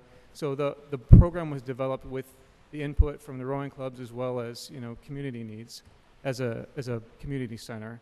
And then we worked with Studio Gang, who's most people know her reputation. She does amazing buildings, several awards, and we're happy to have her on the project. So she's been there along the way, helping us to make sure the program is right and the building fit size is right and its location on the site adjacent to the river. And it's been adjusted through the design process to sort of hug the river and be close to the access where we'd like it. Okay, obviously, I hope you wouldn't be here if it wasn't the case, but you believe from your study and understanding the program, and the architect believes that this is the right size building for the program that's going to be carried out at that site. Yes, and if anything, I would say is there would be room to grow if we made it bigger. I think right now we're going to be filling it from the start. So. But you have to draw the line somewhere. So, Rob, right now, how this park is used, by putting this building where we're going to put it, what are the uses that are going on in that park that will be interrupted by this building existing there? Mainly the same uses that we're putting back in. So the kayak access, where we have a current vendor out there, fishing access, but there are other locations along the park. It's a long park, along the river while we're in construction. But really, the uses we're putting back post-construction are the uses that are there now, which is river access. There's a dock there now. There's fishing there now. And there's not a rowing community there right now, but, sorry, not a rowing community there now, but there is paddling, so. Okay, any other questions regarding this matter? Just real quick one, Mr. President. Just for clarification, the bid is based on a pool of contractors, and was this the lowest bid of that group? Yes. Thank you. So moved. Second. If no objection, we will apply the last favorable roll call vote from the prior matter to this matter. Motion carried and the matter is adopted. Item number 21, from the Director of Planning, Construction, and Facilities, authorization to enter into a contract for construction of the Ping Tom Park Boathouse. Thank you. It is recommended that an order be entered authorizing the General Superintendent or his designee to enter into a contract with F.H. Passion S.N. Nielsen Associates, LLC, for Ping Tom Boathouse construction. The contractor was selected pursuant to a pre-qualified bidding pool. Next slide, please. The address is 300 West 18th Street. It's a 16.86 acre park in the Central Region, Ward 25. Next slide. Construction is to be substantially completed by April 12th, 2013. The contracted amount is not to exceed $2,195,000. The minority and women-owned participation includes 25% minority-owned, 5% women-owned. The work includes, but it's not limited to, the construction of an approximately 2,485 square foot kayak and canoe storage vending facility. The building consists of a one-story, three-season building. A portion of the facility will be a kayak and canoe enclosed storage area with ornamental fencing. The other section of the building will consist of restrooms, office, and janitor's closet. The exterior plaza space will consist of a metal canopy and walk to a floating dock. The site amenities include metal sheet pile renovation, lighting, paving, landscaping, and exterior lighting. The new lead facility has a silver rating, or will have a silver rating. And the rendering is up on the board. Any questions? Any questions from the commission on this? Actually, this was the one I was referring to in my last question. This is from that pool, because this was the only one selected, so I assume it was chosen as the best one in your opinion. Yes, and we had some declined. We actually had some people declining to bid. We looked at this bid even without a lot of participation in relationship to the architect's estimate. So this is one because we didn't have as much participation as we wanted to. The contractors are very busy right now. It tied closely into what we expected the estimate to be, and we'd like to move forward and take advantage of the construction season. So Rob, Ping Tom is going to be getting both a new field house and a boathouse. Yes, and the new field house goes east of the existing railroad tracks, and more north on the site next to the ball field. So this particular boathouse is significantly the building is significantly smaller than what you're doing over at Clark Park. Is it a site issue? Is it a demand issue? What's driving that? We were looking for two rowing facilities, one north, one south. So the one north is at Clark, and the one south is at 28th and Eleanor. So we have two more buildings coming before the board in the near future, 28th and Eleanor, and also River Park. So this is just one of the two that it's a smaller in nature. Can you explain briefly, Rob, a little to the commissioner too about the logistics of rowing and competitive rowing and how much distance you need apart from the boathouses from each other? Yes. The rowers will go quite some distance up and down the river, and we've been working with the river carriers, the Coast Guard, other rowing clubs. You have to carefully manage the capacity of the river so that you don't have people overlapping. And so the north location at Clark It's great. There's a long stretch that they can use in either direction. And at 28th and Eleanor, they can also go south on the Cal Channel, which is going to be a really great growing location as well. This location at 18th Street is a little more trafficked, and we're trying to provide recreational access, obviously, but it wouldn't be the best location for rowing. Yeah. So you want to limit, to some degree. Right. We're trying to control the type of traffic, and at this point, it'd be great to have canoes, kayaks taking advantage of the river, but actual like regattas, races, regularly scheduled traffic would have more difficulty with the bargers and river carriers that are using the river. Sure. Thank you. Any further discussion? So moved. Second. If no objection, we'll apply the last favorable roll call vote from the prior matter to this matter. Motion carried and the matter is adopted. Item number 22 from the Director of Planning, Construction, and Facilities. Authorization to enter into a contract for district-wide power rotting and sewer cleaning services. It is recommended that the General Superintendent and the CEO or his designee enter into a contract with Anko Mechanical for power rotting and sewer cleaning services district-wide. The contractor was selected pursuant to publicly advertised invitation for bid. The contract period is 1 year with 4 additional one-year extension options.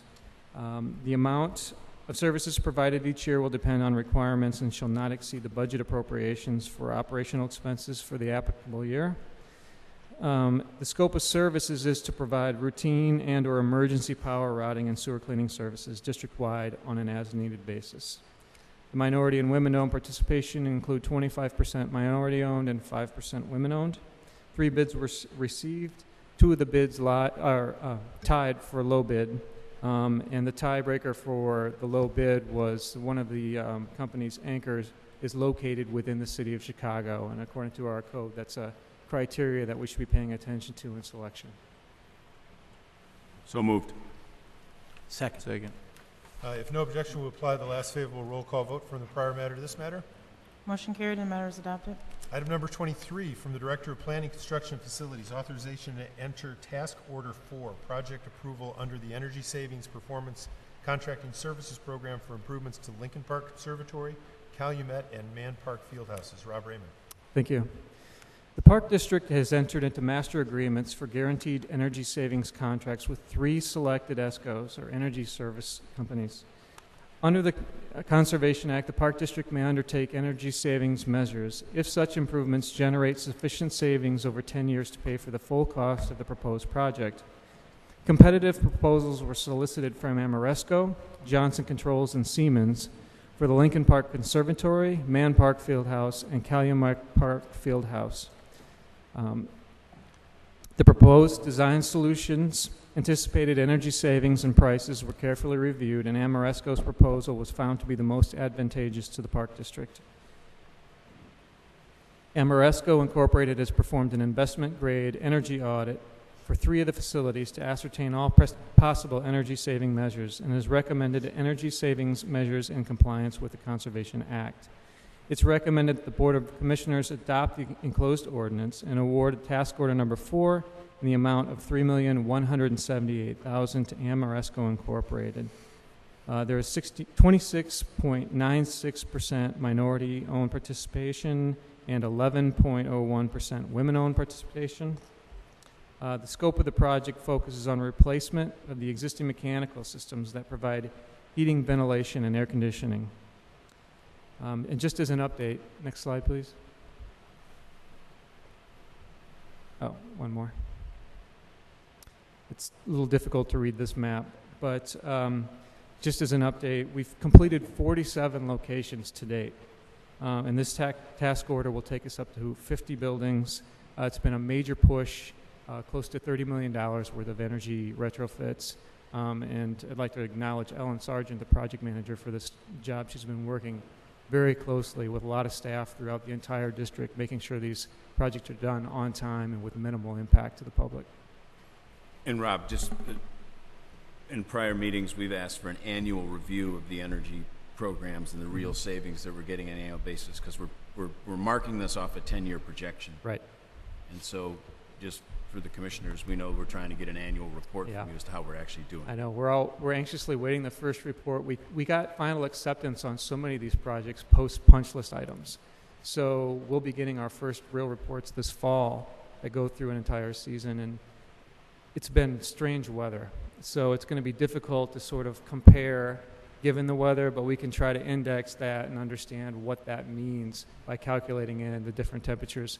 It may take a few years to really understand the trends, but there's math that can be performed to sort of show us where we're at. But we're trending well on maintaining temperatures in the buildings we have now. So moved. Second. If no objection, we will apply the last favorable roll call vote from the prior matter to this matter. Motion carried and the matter is adopted. Item number 24, from the Director of Planning, Construction, and Facilities, authorization to enter into a contract for design services at Park 553. Rob Raymond. It is recommended that an order be entered authorizing the general superintendent or his designee to enter into a contract with Smith Group JJR for park improvement at Park 553. The contractor was selected pursuant to bidding. Next slide, please. This is a 21.42 acre park in the Central Region, 12th Ward. Next slide, please. This is again, the name of the park is colloquially known as Celotex, but it's Park 553. I was just at the board last month for property acquisition, so I know you're all familiar with the project. But I just want to quickly go over scope. Next slide, please.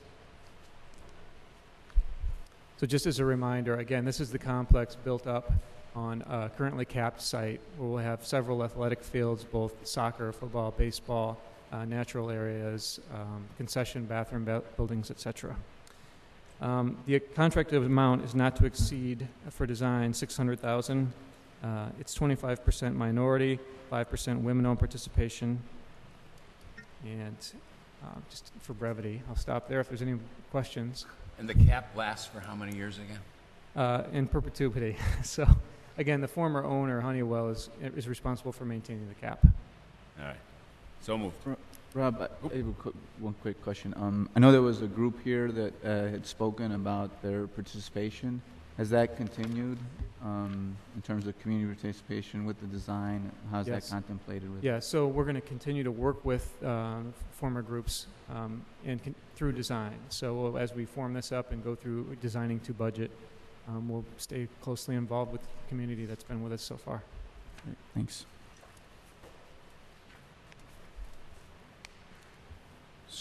Is there a motion? So moved. Second. If no objection, we'll apply the last favorable roll call vote from the prior matter to this matter. Motion carried and the matter is adopted. Item number 25, from the Director of Planning, Construction, and Facilities, authorization to enter into a contract for Fosco Park Development. Thank you. It's recommended that an order be entered authorizing the general superintendent or his designee to enter into an intergovernmental agreement with the Chicago Housing Authority to accept funding and to enter into a contract with McDonough Demolition for Fosco Park Development. The contractor was selected pursuant to bidding. Next slide, please. The site is 1313 South Troop. It's 3.12 acres in the Central Region, 2nd Ward. Next slide, please. This shows an existing Fosco Park. There's currently a field house and playground. The former CHA building was demolished on the property to the south, now expanding the park. Construction's to be substantially completed by September 25th, 2012. The contract amount is not to exceed $871,955. There's a 25% minority-owned and 12.4% women-owned participation. The work includes environmental remediation and development of a passive park. Next slide, please. Site improvements include installation of clean fill for 3 feet for an engineered barrier, underground utilities and drainage, new asphalt and concrete walkways, new light poles, new benches and a drinking fountain, new gated entries, and landscape improvement. So again, a relatively simple design that remediates the site. That's it.